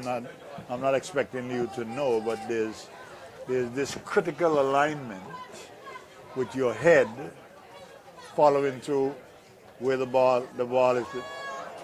Not a good shot again, and I think that is one of the flaws that you can attribute to Benter. Not waiting, not being patient enough to select the balls that are there to be hit. I think you're right. Ian Gore isn't really the quickest, and so he needs to wait more. And that is exactly what he's not doing. He's trying to go at the ball rather than waiting at the ball. And we saw on 2 or 3 occasions he was beaten outside the off stump because he actually wasn't waiting. He was beaten for the lack of pace. And Ian is getting some away movement, and so that contributes to all of that, where the batter not really waiting on the ball and the bowler bowling a fairly decent line. And even though there were a couple of runs, some 5 or 6 or so runs coming off the over, I think the score is now 9. 9-1? Yeah. And this is the third? 9 for 1 off. All right, so this is the third over? Yeah, third over ball. 4th over ball. 4th over, all right. Played back along the track. Elroy Francis and the batter on strike is Darren Maverick. I think he's bold. I was just about to say that he's really going hard at Elroy. He's not looking to play up the wicket. He was just looking to give himself a little bit of room. The first 4 he hit was 1 square on the offside, where he gave them some room and he threw the whole kitchen sink at it. On this occasion, he missed, and the ball crashes into the stump. So the English Harbour Rays, they have lost the second wicket. So the Blackhawks are now believing that the game is now even again. Well, there is a round of applause for, is that Glenton or is it? Glenton. All right. That signals the grand entrance of Glenton Williams, is it? To the wicket. Rehearsing a couple of defensive strokes. Looks good, but even I was good at shadow practice in flipper. So, but anyway, English Harbour is in a spot of bother because they're now 2 down for 9 runs, and I don't know how long the tail is, but that's left to be seen. Well, a stingray or a whipray normally have a very long tail. Oh, wow. And I'm hoping that reference is not likening the English Harbour race to a stingray. Not at all. They are a ray, English Harbour rays. Just yesterday I was down Pigeon Point, and there was a nice black and white ray just beneath us. They're just feeding on the sea grass. Right. And here we are again, the rays again, and like you mentioned, they do have long tails. And the Chicago and the LIBERTA BLACKHAWKS should be feeding on that grass. Well, the hawk is an aerial prey. Okay. They would look down, and sometimes the stingrays normally jump up out of the water. Right. Careful, the hawk might just be the snatcher. Lovely atmosphere. Pretty good crowd here. And that was a naughty. That shot did not make any sense. The ball was not there for that kind of shot. And I guess that Glenton Williams just went out there to take a message. And this is where I have a little bit of concern, because even though it is a charity game, people want to have fun. You're a national player, okay? You're out there with Darren Benter, who's a decent player. You saw what happened with Kofi James when the Blackhawks had their turn to bat. Right. You should have gone there and at least spend some time, yes, and get some score on the board, because you went in at 4. It simply means the English Harbour Rays believe you're one of the better players in the team. Correct. And I was just disappointed in the shot that he got out with, right, because you can get a good delivery and arm get out. And now, to add insult to injury, he had a word with the ingoing batsman. What do you think that he could be saying? Don't make any kind of sense. Don't play the shot that I attempted. He's being replaced by, would that be Allington Duran or Duran?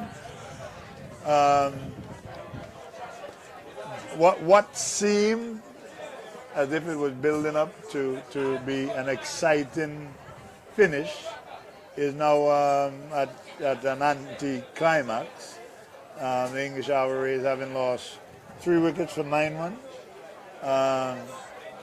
Certainly that was not what they were expecting.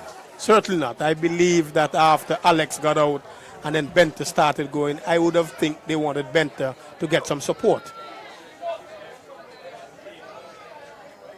Well, therein lies, I had the opportunity to talk to Kofi James, because he did some commentary for us, and that's one of the things that I highlighted, that you are on the cusp, you're on the brink of making an entrance into the, I would certainly want to give him a nod at the 20 over no ball bowled by Elroy Francis. So score now is 10. Umpire signal the free hit. But Flipper, one of the things that I pointed out to him, that when you get an opportunity to play at the next level, it is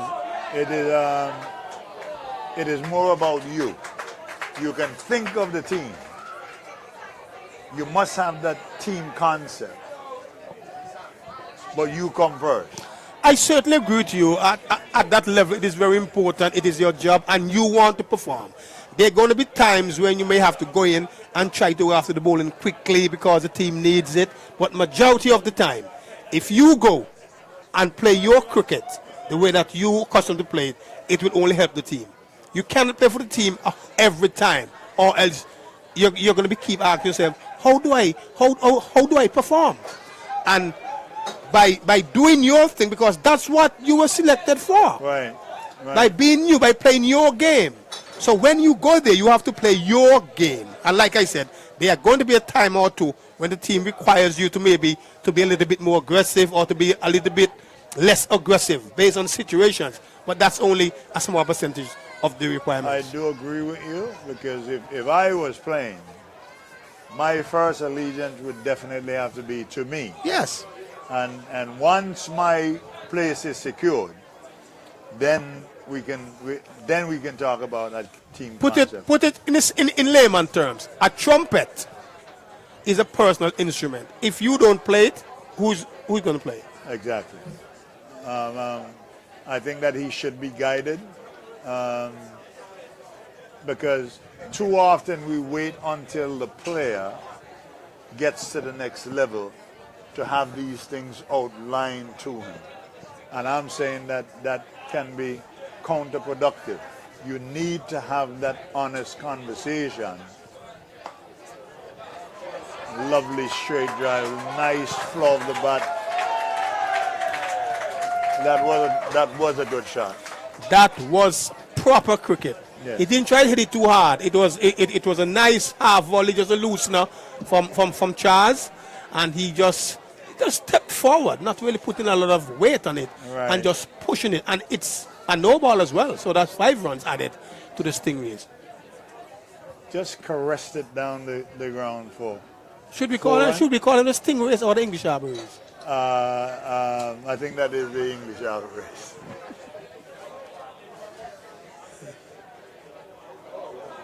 That should be a no ball signal. So that's 2 in a row. So Free. that's 6 from the first ball. Yeah, free hit signal by the umpire.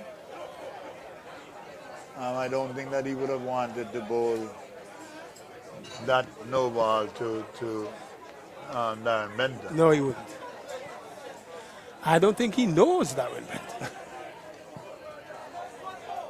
Young fella, of course, likely to make these kinds of mistakes. Full toss again, coming off the outer edge. They will certainly get 2. No, they've settled for 1. Darren Benter wants a piece of the action. Oh, of course. I think that he would be salivating at getting that opportunity to, and he still hasn't bowled. He has only bowled 1 ball. It'll be over. So, can you imagine him serving up 5 juicy full tosses? The score is 17 for 3.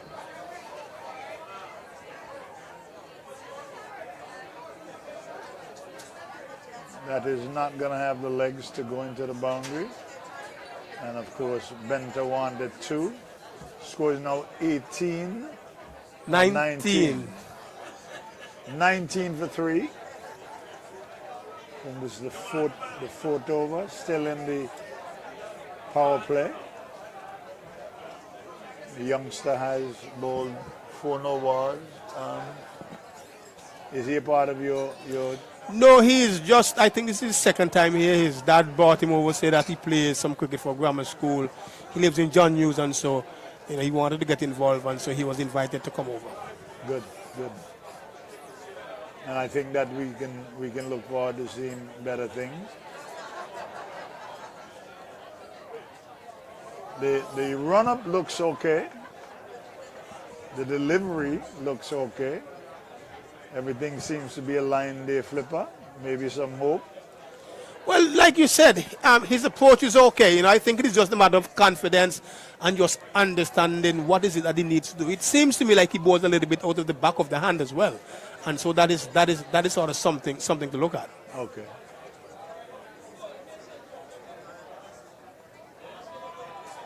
High arm delivery. I think that showing a little bit of enthusiasm there with that appeal. That was always going down leg side. Leg by signal by the umpire. Score moves on to 20 for 3. And this is the 4th over. Chasing a total of 103.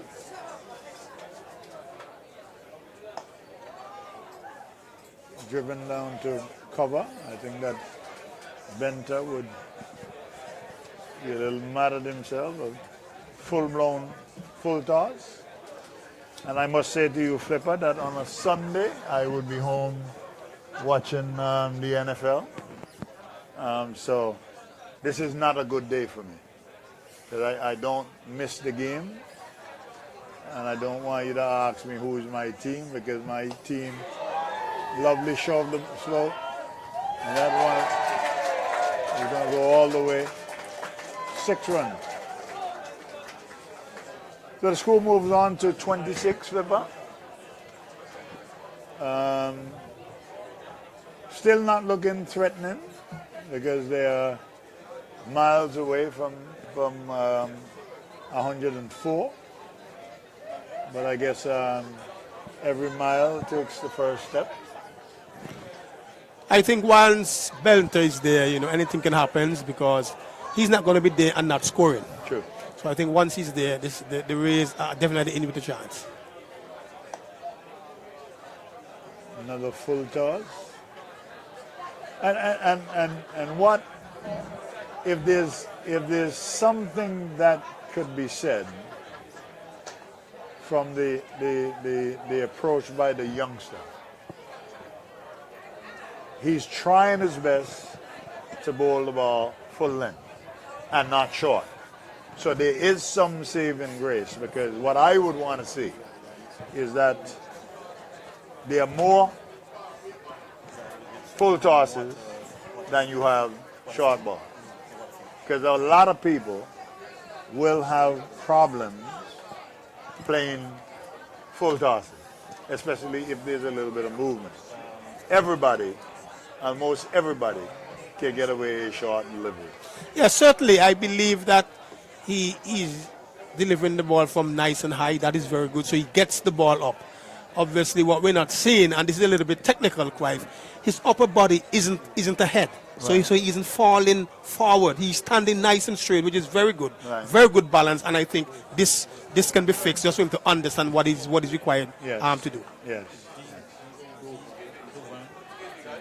I had an experience, Flipper, one time that I was coaching some youngsters from the Wesleyan Junior Academy. And you had this kid running up to bowl. So I'm like, did you measure your run-up? Because if you measure your run-up from the crease, all right, you should be doing exactly the same thing in your run-up. So when you make that mark, the same amount of steps that you would have taken to come to that mark is the same amount of steps that you should take when you're delivering. And those things may seem to be unimportant, but that is one of the technical things about bowling. Yes, I believe in terms of your approach, consistency is very important. If you're not consistent, then obviously that's going to be the problem. Driven down to cover all off and misfielded, and that results in a boundary. Now the score is 30 for 3, Ajani. Correct. 30 for 3 in the fifth over. 6 over. 6. So sixth over? Yeah. 5.4. On the brink of the end of the power play. But that was a pretty good shot. Hit firmly.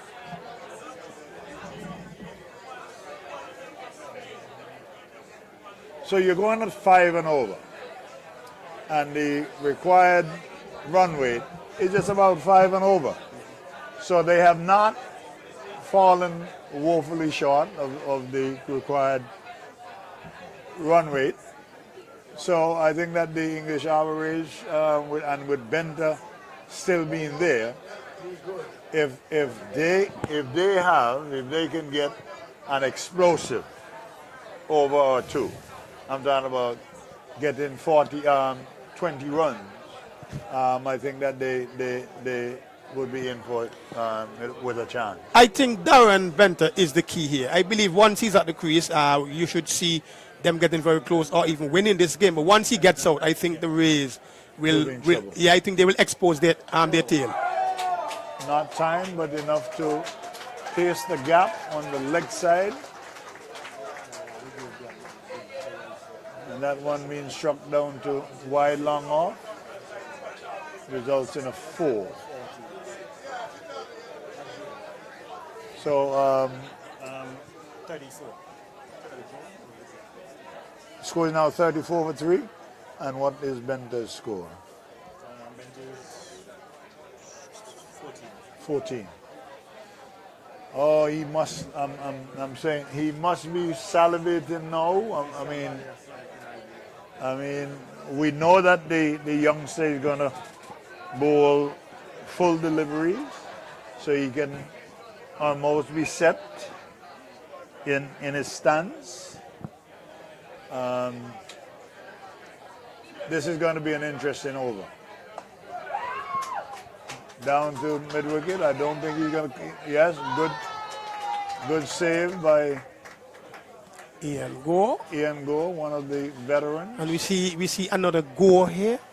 Yeah. Yes, as we welcome in the commentator's booth, the legend. The Senator Hugh Gore. Is he senator now? Senator of cricket. Senator of cricket, yeah. Still will go down in history as being one of the best left-arm, juicy, fast bowlers. Was a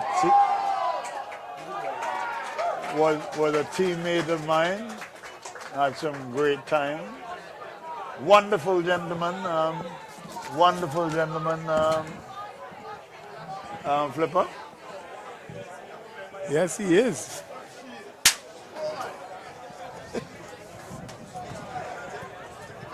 So that resulted in another boundary for Bento, which takes the score to 40 for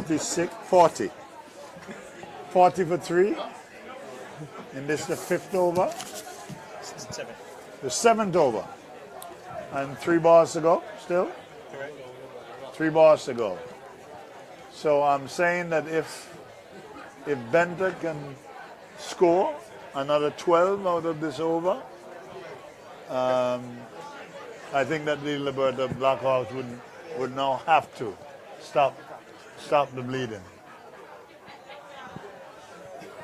Well, like I said, once Benta is there, you're always going to see an opportunity for the English Harbour Rays to get very close to the target. But if he goes, like we say, game over. The Rays normally have a very long tail, and I think this is the case here. You will be exposed. I'm going to leave you and Seth to continue the commentary. I have more important matters to look at. You've got to watch the money. No. Now is the time to watch the money. Gracefully played down to long off for a single. And you can see the intent of Benta in making sure that he gets the majority of the strikes.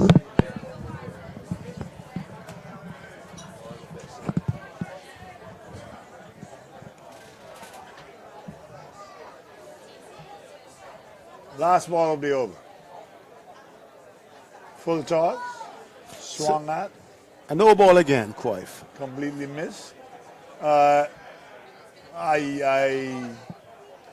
would want to differ on that call for no ball.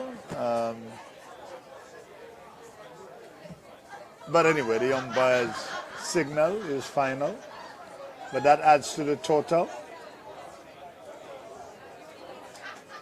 As I welcome Seth Burton into the commentator's booth. What's the score now, Johnny? 43 for 3. So Cruyff, in the context of the game, I know it's a fun game, but you're also playing, we had young Charles coming in with his first over with about 5 no balls, the full toss. Then he ended well. Would you have brought him back for the second over? It's a matter about giving him confidence, or would you want to tighten the screws a little bit or even out things? No, if he has to bowl, you might as well bowl him now. You can't bowl him in the depth. So if that strategy included that he must bowl his to complete his 4 overs, I don't think that it would have been wise to hold him back. So I see Kadeem Phillip coming in. You also have Elroy Francis, who would have bowled. You have the Kareem Agor, the captain himself. You have Malik. So those are already 16, and I'm sure between Igo and someone you could have gotten. But no horrors. I'm just trying to inject a little thought into this game. Well, and again, you would not want to give the youngster only an over to and that one does get through the fielder. We'll get 2 runs comfortably. Yes, and I don't think we can do without praising Vlad Waterfield for his bowling, for his 6 wickets for 14 runs. Well, I knew that. He really pulled everything back because the Blackhawks were flying away. Yes. I think that the stops that he came in and made, they were crucial. And the Rays, they needed that. Definitely, they needed that because the score could have been doubled. How it looked at one stage. They were poised for a big score at 89 for 4. So to have been able to dismiss the other 4 batsmen for just about 25 runs says a lot.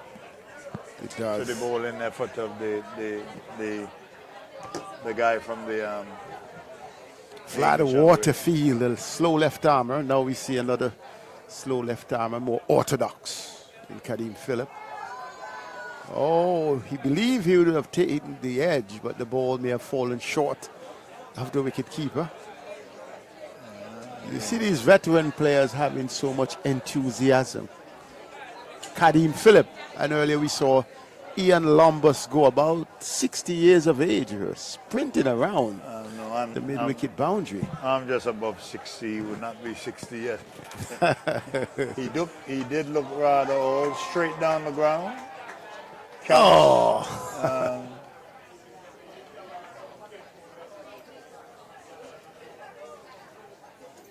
He had a long way to go. The fielder had to run around from straight mid-wicket to straight long on and could not have gotten that one. So another single to Benter. The score now 46 for 3.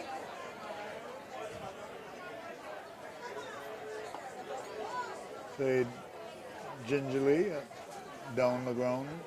But the huge advantage for the Rays is simply that Benter is still at the crease, and also the overs are in their favors. The Blackhawks, they were dismissed of 13.2, meaning that they still had the opportunity of another 6.4 overs when the innings wrapped up. And we know as a rule of thumb that you don't get out under the allotment, the 20 over allotment. But another veteran comes into strike, someone that Benter would have grown accustomed to, Hayden Ward Jr. Yes, and he's inserted into the lineup, so we can prepare ourselves, strap our seat belts on. This is going to be exciting. And if I know Hayden Ward well, there won't be a lot of flight. Well, he just said it, and he attempted the flight. Wide signal by the umpire. 47 for 3. He attempted to flight it. Perhaps he's sensing something there. Or maybe he heard you. My bet would be that he will not continue. Wow, but he does it again. Perhaps he knows something about Benta and the flight. I think that he would want to tempt Darren Benta into Certainly some indiscretion.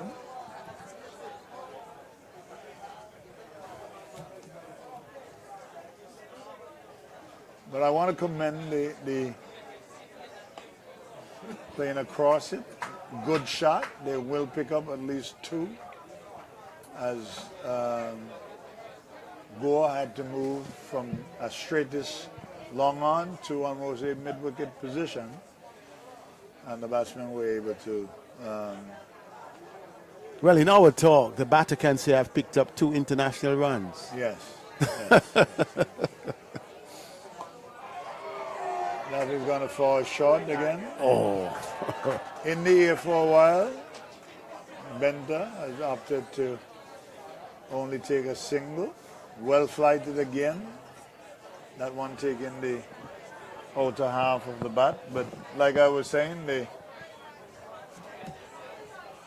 this bar beef, lovely shot and well played. Yes, that's 4 all over it. And look at Benta. Yeah, it has just the legs to get to the boundary. But That's 4 more. Played it nicely, played across the line of the delivery, did not allow it to turn. Yes. And well swept by Benta. He Lovely was shot. onto the front foot, and this man. And this has prompted a field change because now there's a deep mid-wicket. Oh, a beauty of a delivery. Wow, an appeal for caught behind. Not moved. Walsh was begging for it. It was that is what we would call youthful exuberance. I mean, that was not close to the bat. Good to see that from the veteran. It's counting. Well done, umpire. Lovely fluent drive up to short cover. Well, the man from short cover came down or came around to short long off. What's the score now, Ajani? 55? 55. 59. 55 from 9.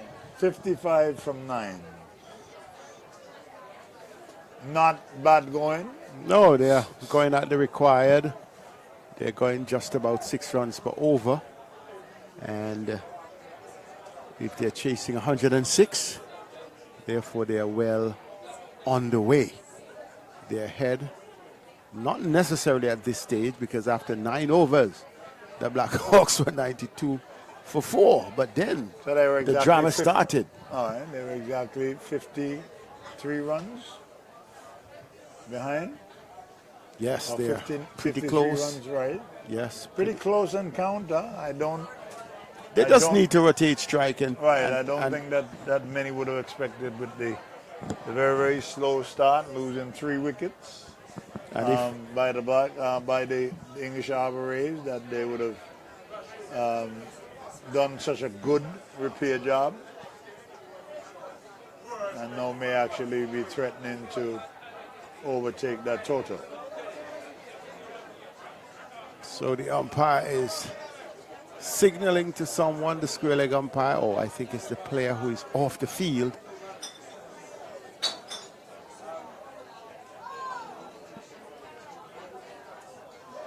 That should have been signal wide. I don't know. I think with Benta going down and trying to scoop the ball, I think the umpire's thought was maybe that one was climbing over the stumps behind his back rather than down the leg side. That may have been part of his thinking. Okay.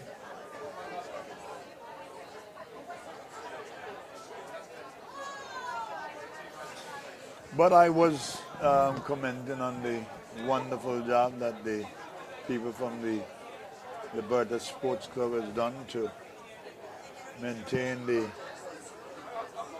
pristine quality of the ground. Yes, it is. It's always well maintained, well kept. And it could well be a center for cricket. Lovely venue.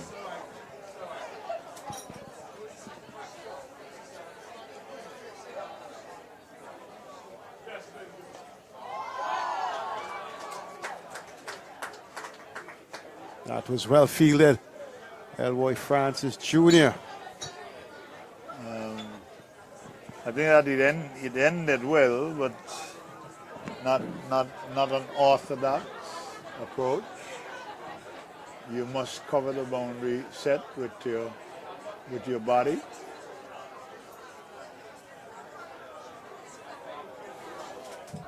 Misjudged attempt at a single. I think that when you get away with those things, that it ends well, but for people learning the game for the first time, that would not be something, that kind of feeling you would not want to emulate. No harm done.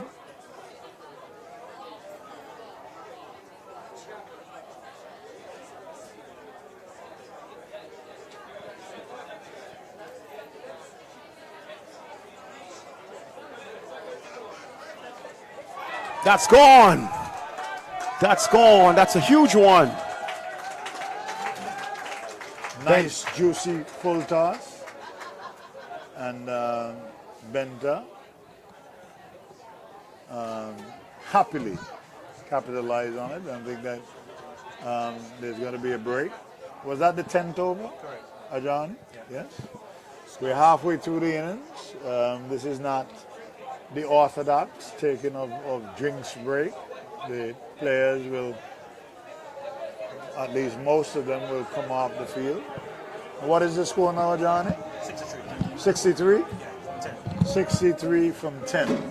Scoring at 6 and over.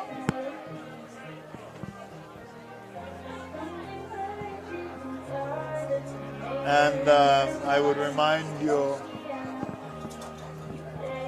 listeners and viewers that there will be entertainment on hand, because the legends of Curtly Ambrose and so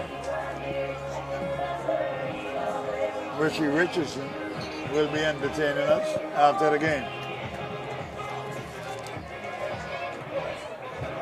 Benta is on 38, score 63 for 3. Quite a rebuilding effort being orchestrated here by Benta. And what's his name? It's Doran. Doran, all right. All right, Seth, wouldn't you want to discuss a little bit about West Indies cricket? Or why would you put me in that situation about West Indies cricket now? I don't know. West Indies cricket is what it is.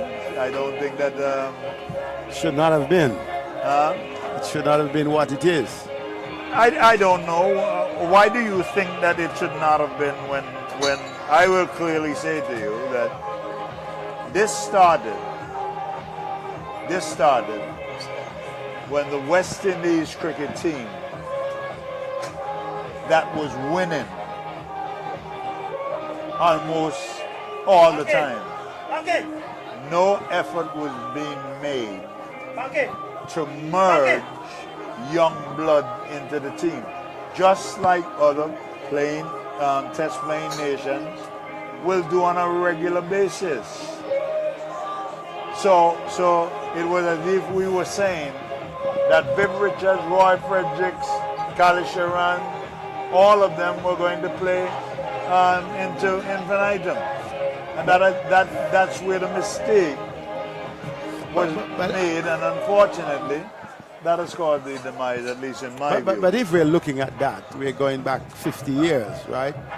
So my concern, though, is a different concern, because whereas you thought that these guys would have gone on, there were times when you had the B team before it then turned to the A team. So there was always opportunities for others, to make their way to the team. I thought that since then we had more opportunity, even in 1995 when the West Indies lost the first time in the Test series in 15 years. Even at that time, they still had a dearth of talent, good, talented players. And we come even to the turn of the century. At that stage, they still had at least, for a little while, Courtney Walsh, Curtly Ambrose on their exit. You also had Ryan Lara, you also had Carl Hooper. So in both the batting and the bowling, there were strengths that you could have relied on to bring a team of that nature to some semblance of quality. But I think at that stage, the aspect, the team spirit, I think was a downside. We started to rely on just individual excellence and not the cohesion that we would have loved. But we had the talent. And I think if we were able to leapfrog now, come down to 2024, our under 19 team, 2023, always looked good, always had the talent going into the World Cup. And for years we won the World Cup in 2016, we have reached the semi-finals, we have reached the quarterfinals. So at the under 19 level, the team is always competitive. But at the international level, there is a gulf between the West Indies and the other top teams. Well, I would. So talent is there. I would caution you, because I know that you're referring to the shorter version of the game. I'm talking about as it refers to Test cricket. That's your focus. Test, yes. Well, we're back. So Cruyff, Hayden Walsh is back. Lovely shot straight down the ground, fielded by Ian Gore after the short resumption. First ball struck powerfully down to long off, resulting in a single. Score 64 for 3 in this the 11th over. Yes, sir. Yes, I see where you're coming from with Test cricket. I'll comment on that. Silly shot. Yes, he goes. And that's what I've said about Darren Benter. He doesn't know when to stop. Ad nauseum. Lacks discipline and a common sense approach to the game. I think, to be fair to him, he was basically on top of the bowling, and his confidence was mounting, but unfortunately he got carried away. Said you came out of a break. You came out of That's a point. Break. The game evenly poised. And that's where we saw the change of game in the Blackhawks innings. It was after the break, from a position of 92 for 4 that they just those dives. So you're right, the senior pro, you should be holding the focus. Seem to always be satisfied with underperforming. You're the senior player. You must approach the game and be more circumspect. It's the second ball coming out of the break. And you're up against a top-notch bowler. The second ball coming out of the break. And you had to play that ill-advised foolishness. So he went for 34, 38. 38. So the second highest run scorer of the match so far. Reminding you, Kareem Agor scored 57, including 5 sixes and 2 fours. The new batsman is Josh Russell. Josh Russell. So Russell, we want to see what he can do here. So the point you're making, we'll get back to that. Hayden Walsh is here. That's Jedediah Martin. So And you can almost sense that the Blackhawks could start to tighten the screws. They could, bring in a few more experienced bowlers into the lineup. Oh, and that one went between the wicket keeper and the first slip, down to third man. And it could have been a catch. The question was, who wanted it? I think that the signal will come by. Is Byes? Well, that turned a whole lot. Because it was flighted. It was pretty much at fifth stump. And it went between the wicket keeper and the slip for two Byes. I think that he did miss a stumbling chance, if anything. Ooh, that's the googly.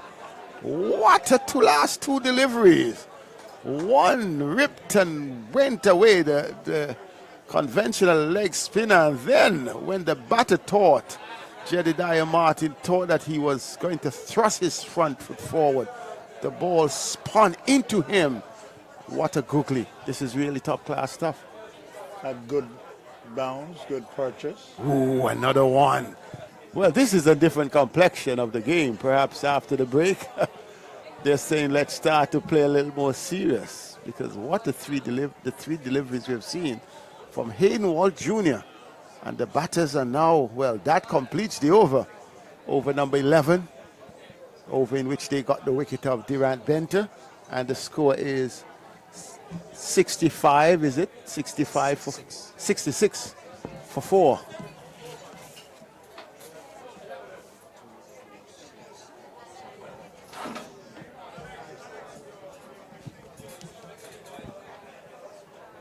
Yes, but back to the discussion, like I said.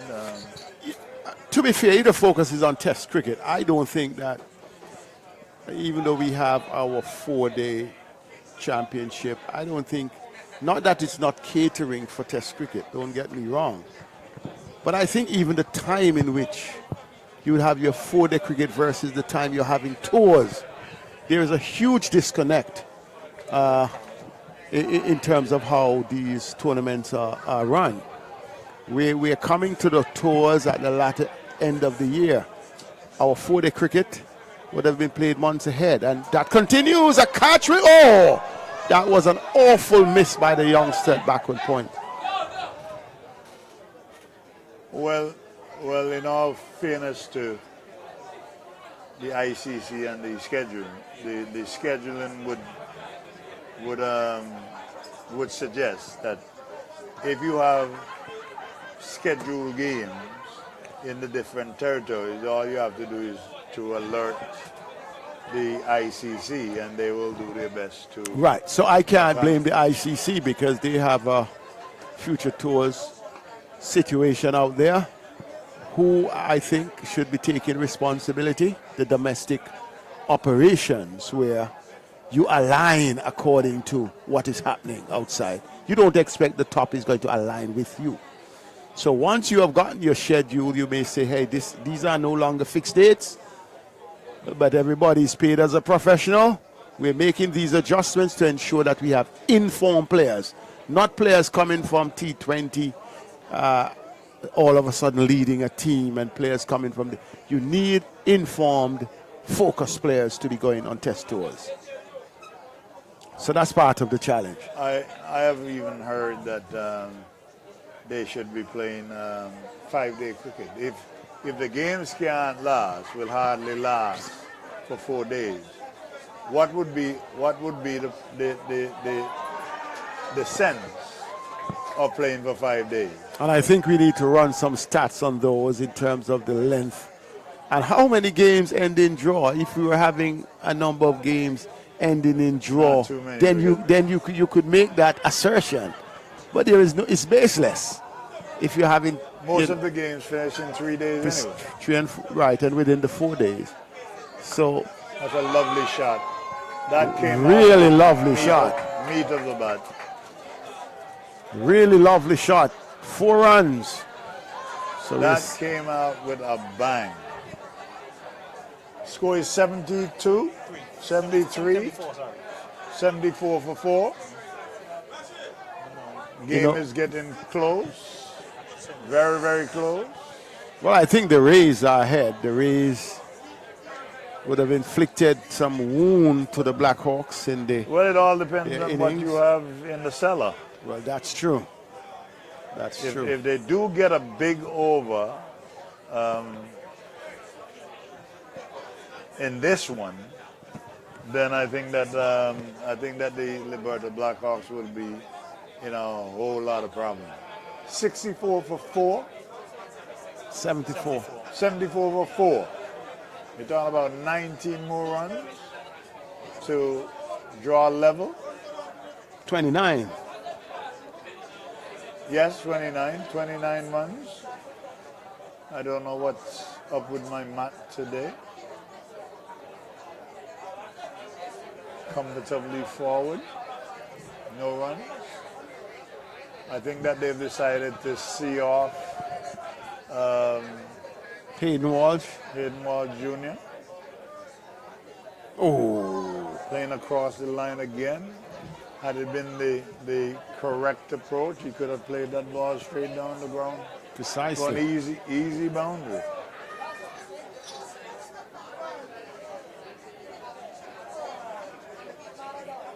Ooh, googly on this occasion. And Hayden Walsh has 2 overs after this, or this is his third over? This is his third over. So he only has 1. So they have enough time to see him off, as you would note. Straight down the ground to long off for a single. 75. Jedediah must feel very, very, very confident.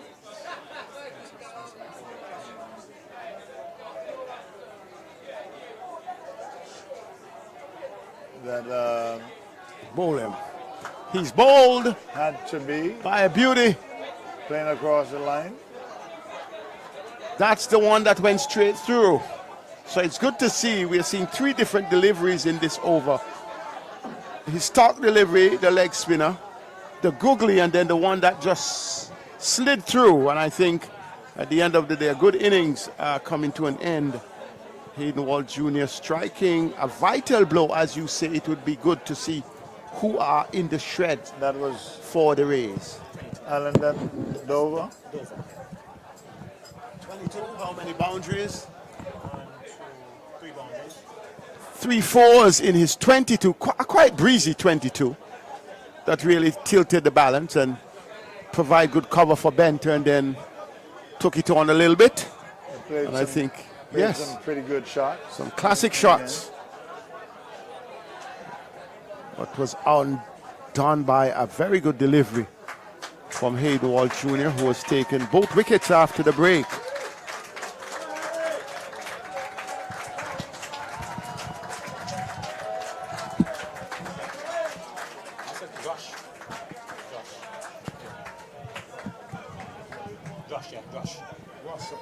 Josh Russell. So we're seeing the cheers going up for Josh Russell, who's going to join Jedediah Martin at the crease.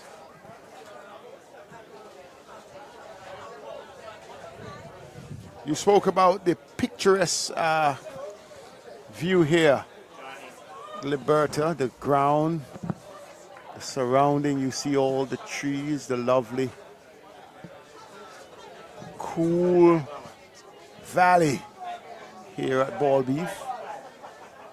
Kadeem Phillip, in fact, it's the captain. Kareem Agor, the man who top scored for the Blackhawks, comes into the attack.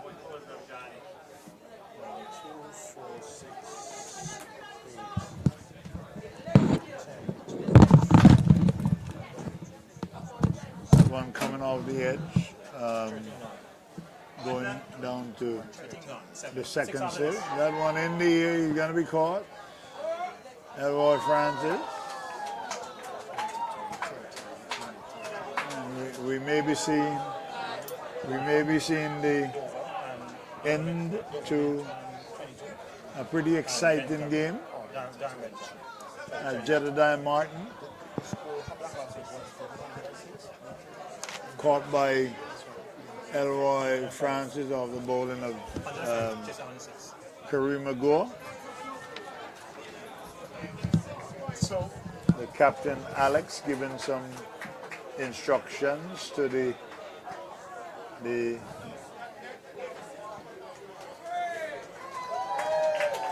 hero of the turn that the LIBERTA Blackhawks had. I think that the bowler who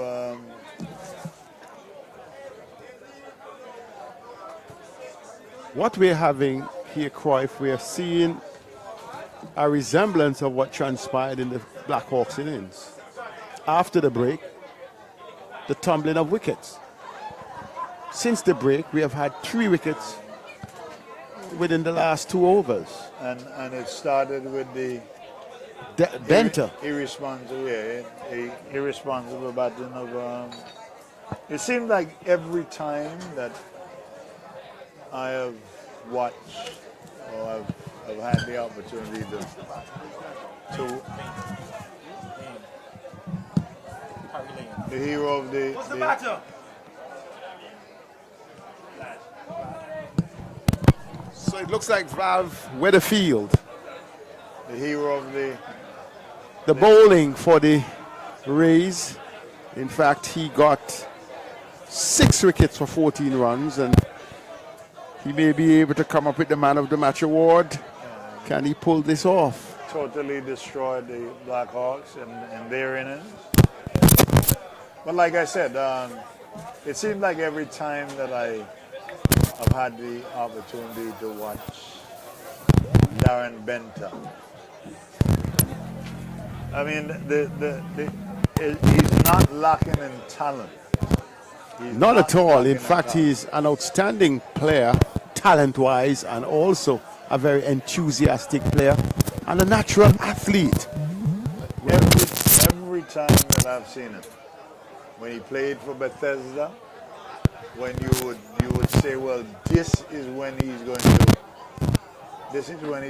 show up and make a difference, he lets you down again. So it's not a guy that I would bet on. And he's not getting. Well, it looks as though Valve goes. He got one coming across from Karima Gore, prodding, swinging forward. And in the end, Karima Gore, these pros come into the attack. Then they're saying, we have had enough fun. It's time to tighten the screws. So the 4th wicket after the break. It is amazing. So there's 6 down now? For the same 76? 75. 75 for 6. So they need another 26 runs for victory. Can they get it? It now looks from a position of strength to a position of vulnerability. And these Rays, they play their heart out in the field. And I think it would be unfortunate for them to lose here. 75 for 6. And Val Weatherfield, the man who took the 6 wickets when he had the ball in his left arm, he was unable to trouble the score. He returns to the pavilion, and we will know from our statistician who is the incoming batter. Batter is Archie. Or Lane Fox. Harry Lane Fox. Harry Lane Fox. Okay. Yeah, Harry Lane Fox. So Waterfield went ahead of Harry Lane Fox. Yeah, I think so. The Blackhawks. Well, the Blackhawks seems to be in the ascendancy. You know, I remember playing a game in Trinidad years ago, and I never forgot a man they called Alvin Coney for that. He was an elderly statesman, captain in the media team. We were playing against the English media way back in, let me break, I think 1990, England and I was bowling. I had a little steam. Gave me the first 2 overs, and after taking a few wickets, he sent me on the long on boundary, and I didn't understand it. Then when the game was getting out of hand, he said, come quickie. And I said, come quickie? Then someone explained to me the logics of the game, that you can't out the guys too quick because spectators are coming. but when the game is under threat now, it's time to try and wrap it up. So I learned from that time the understanding of a friendly encounter. Because he just dispensed with me after 2 overs, and he said, go and feel out there. Then he explained to me that I could not allow you to run through. but once the spectators are in, we can't be losing. So I think the Liberta team, having the West Indian and the Leeward Islands Well, another pros. youngster has been brought into the attack. That's Mark. Oh, Mark is bowling. Wide signal by the umpire. Yes, Mark goes to the Antigua Grammar School. Okay. And I know that because my son plays on that team. But Mark is at every game, whether it's on the 19 or on the 16. And most on the 15. And most of the time, Mark may be off the field, but he's the most enthusiastic guy to get the gears on. Pays attention to the game. So I'm so happy to see Mark here. Driven down to long on. For a single.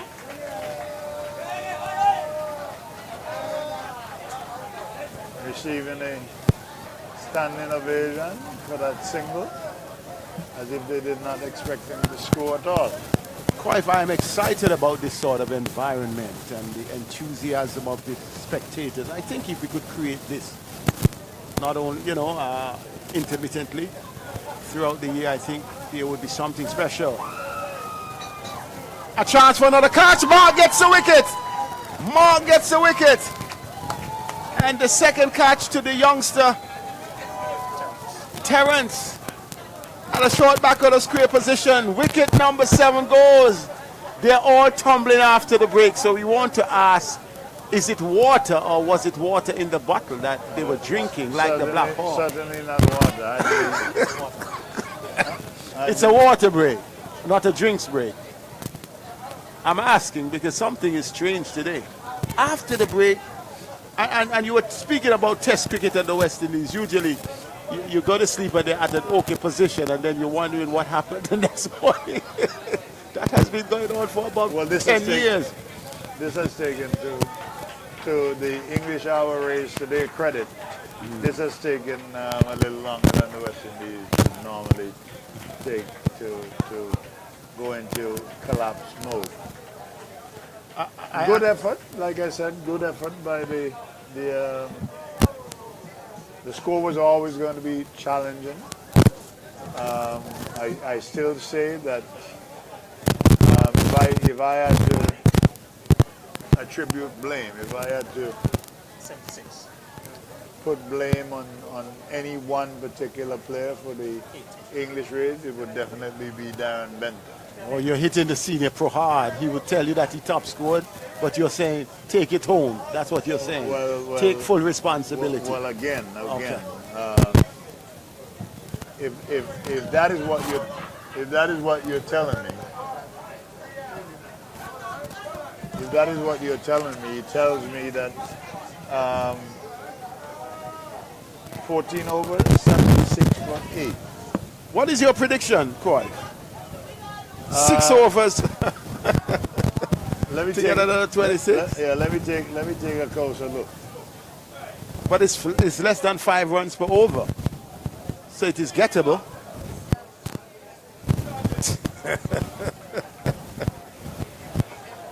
You can see the respect. You would don't want to prejudge the quality of the batsman by that shot, but he's cautious. But like I said, Seth, for me, the Rays lost the game.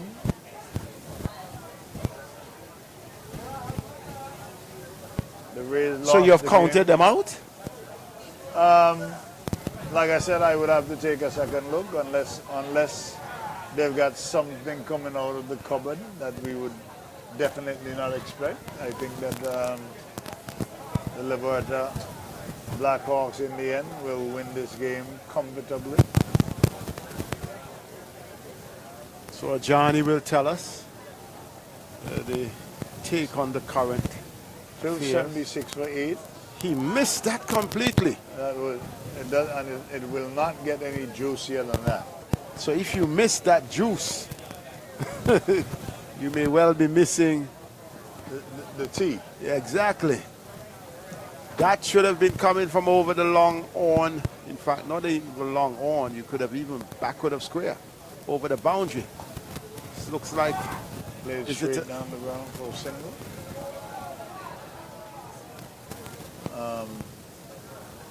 But going back to Darren Benter, all the English Harbour Rays needed coming out of the break was an over where they would have scored 15 runs. 15 runs. And then that's it. And that would have made a difference. But he came in for a big standing ovation when he came up to the pavilion. Yeah. But you say standing ovations do not win matches. well, and then again, Seth, if he's satisfied with that kind of performance, it does set the tone. It does say a lot about his expectation. Because if it was me, there's no way that I would not have made sure. Play down the square leg. So it's well, 78 for 7. For 8, 78 for 8. 79 now.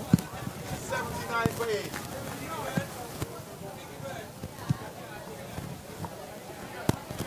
$79 for 8, and 15 overs have been completed.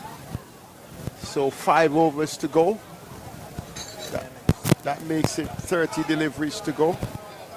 And so 24 to win. They need 24. Yes. But back in defense of Bent, I think, had he hit the ball out of the park, we would have been saying, what a shot. You know, so it's give and take on this situation.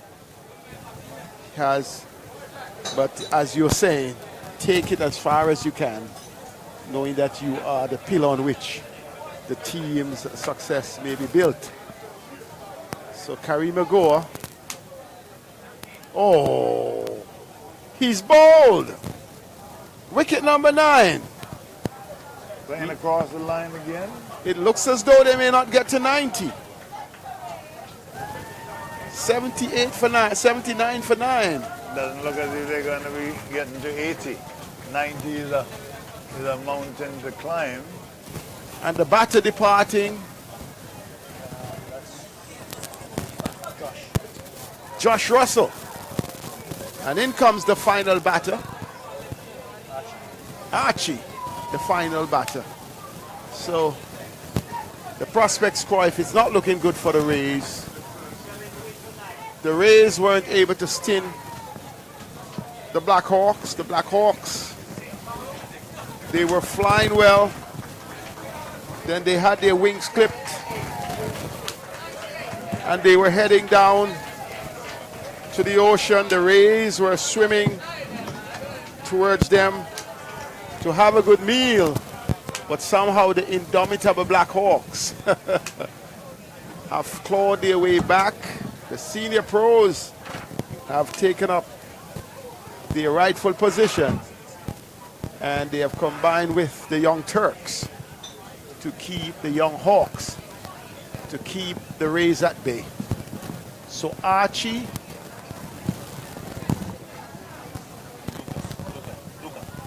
and Luca. Luca is at the non-striker's end, and they're trying hard now. Oh, this time he gets, well, in fact, that one hits the wicketkeeper's glove. So, question is,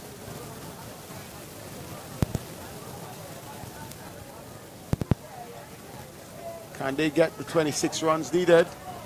Work nicely to the covers. They get 1. Will they come back for the second? Elroy Francis Jr. fires the return in. Oh! And Kadeem Phillip intercepts it. It didn't reach the glove of Brent Joseph. and that blocked it from completing the inning. So the score moves to 81. 81 for 9. 25 runs needed, beaten outside the off stump. Kareem Agor has 2 slips in Kadeem Phillip and Hayden Walt Jr. Mark is at 45. This time it's steered out towards cover. They get 1. They're coming back for the second. And they have gotten 2 runs rather easily. And in the end, comfortable situation. The Rays are raising the standard. And they have gotten the score up to 85. 85 for 9 with 3 overs remaining. So 18 balls to go. And they require 21 runs. But only 1 wicket standing, and that's the difference. So it's drama here at the Liberta Sports Club. Real drama. Spectators are all standing. 3 overs to go. 18 and 21 runs needed. 1 wicket standing. And it's really a delight here at the LSC. Spectators have been thrilled to a low-scoring game. That's a wide. They will be happy for that. It's 86. 20 runs to go. 3 over 18 balls, still legitimate deliveries, still remaining. But only 1 wicket to go. This one is outside the off stump. His favorite position is to play into the cover region. Gets a single. 87 for 9.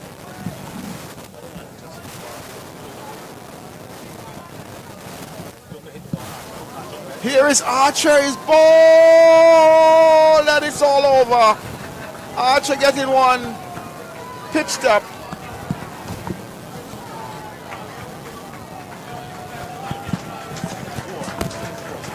And Gore getting the last wicket. The Rays came up short on this occasion, came up short by 19 runs. And the Liberta Blackhawks beating the English Harbour Rays in this friendly encounter and winning with 2.4 overs to spare. Liberta Blackhawks wrapping it up, bowling out the Rays for 88. And the man who top scored for the Rays, Durant Benter, got 38. That was critical. And we saw 20 from Dover, had 22.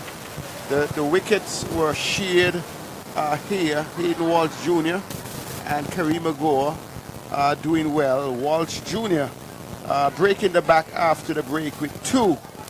And Gore taking 3, and Mark 1, and Francis 1. But when the Blackhawks batted, it was 57 from their captain Kareem Agor, including 5 sixes and 2 fours, and 33 from the man himself, Elroy Francis Jr., very brisk 33. But it was the man Val Waterfield with 6 for 14 that did the damage. Nevertheless, a win for the Blackhawks in this a couple of these supporters. I'm extremely disappointed because, like I said, I was rooting for the English Harbour Rays. Yeah. So are you feeling the same? Yeah. I was a bit disappointed. Yes, I think. But you know, we're here to just watch a good game of cricket. Yeah. Cricket was the main end. So you were thoroughly entertained. Yes, it was very entertaining. So even though you ended up on the wrong side of things. Unfortunately, but it was a good game. We're living in English Harbour, but I suppose we're neutral fans. Okay, okay. So you're not only the English Harbour Rays fans, you're fans of the Liberta Blackhawks. Yes. So we're all winning. We're all winning. As we look forward to next year, because we're going to put a wrap on it, I think that it was a good game. I still believe that just a around the 10th, 12th over that you had the game, you were always ahead.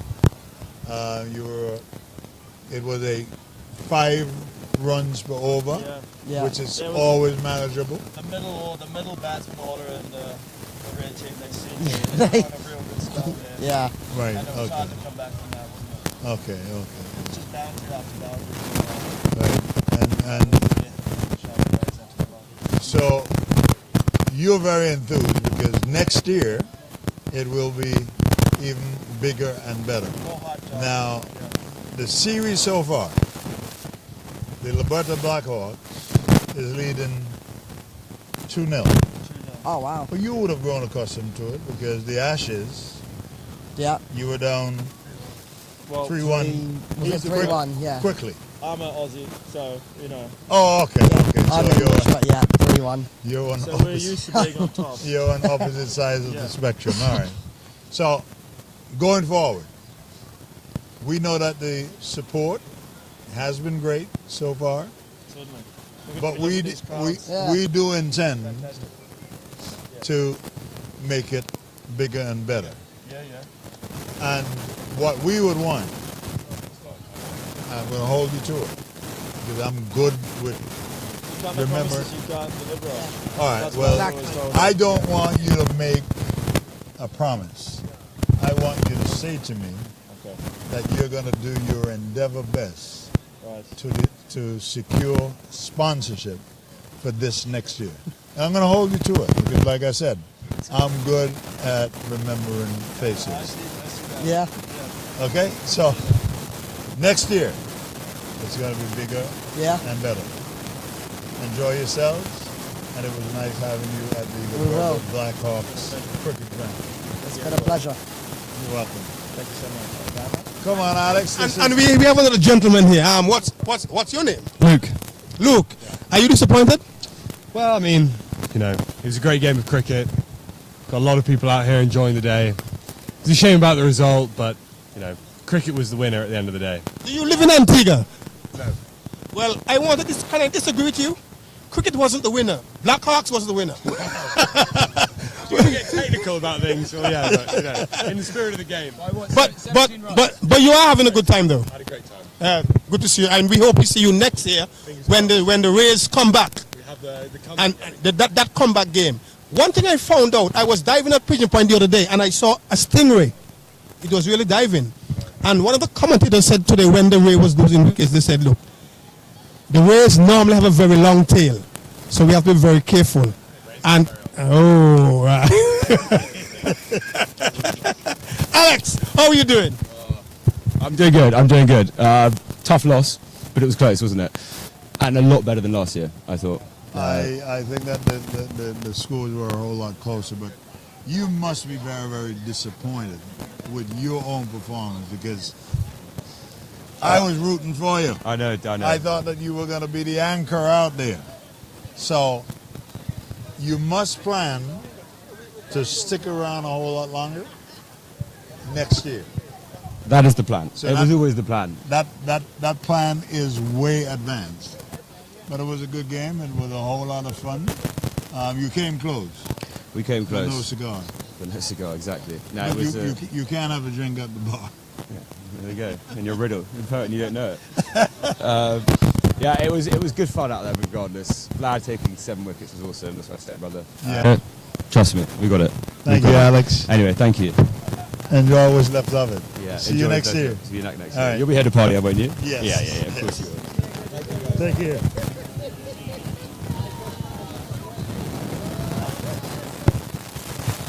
And it's goodbye from the Parsley Network. To all the viewers, I hope that you enjoyed the game of cricket. And of course, we're going to be having some live entertainment in just about 45 minutes. Bye from the Parsley and from Audie, the technical director. Goodbye and see you next time.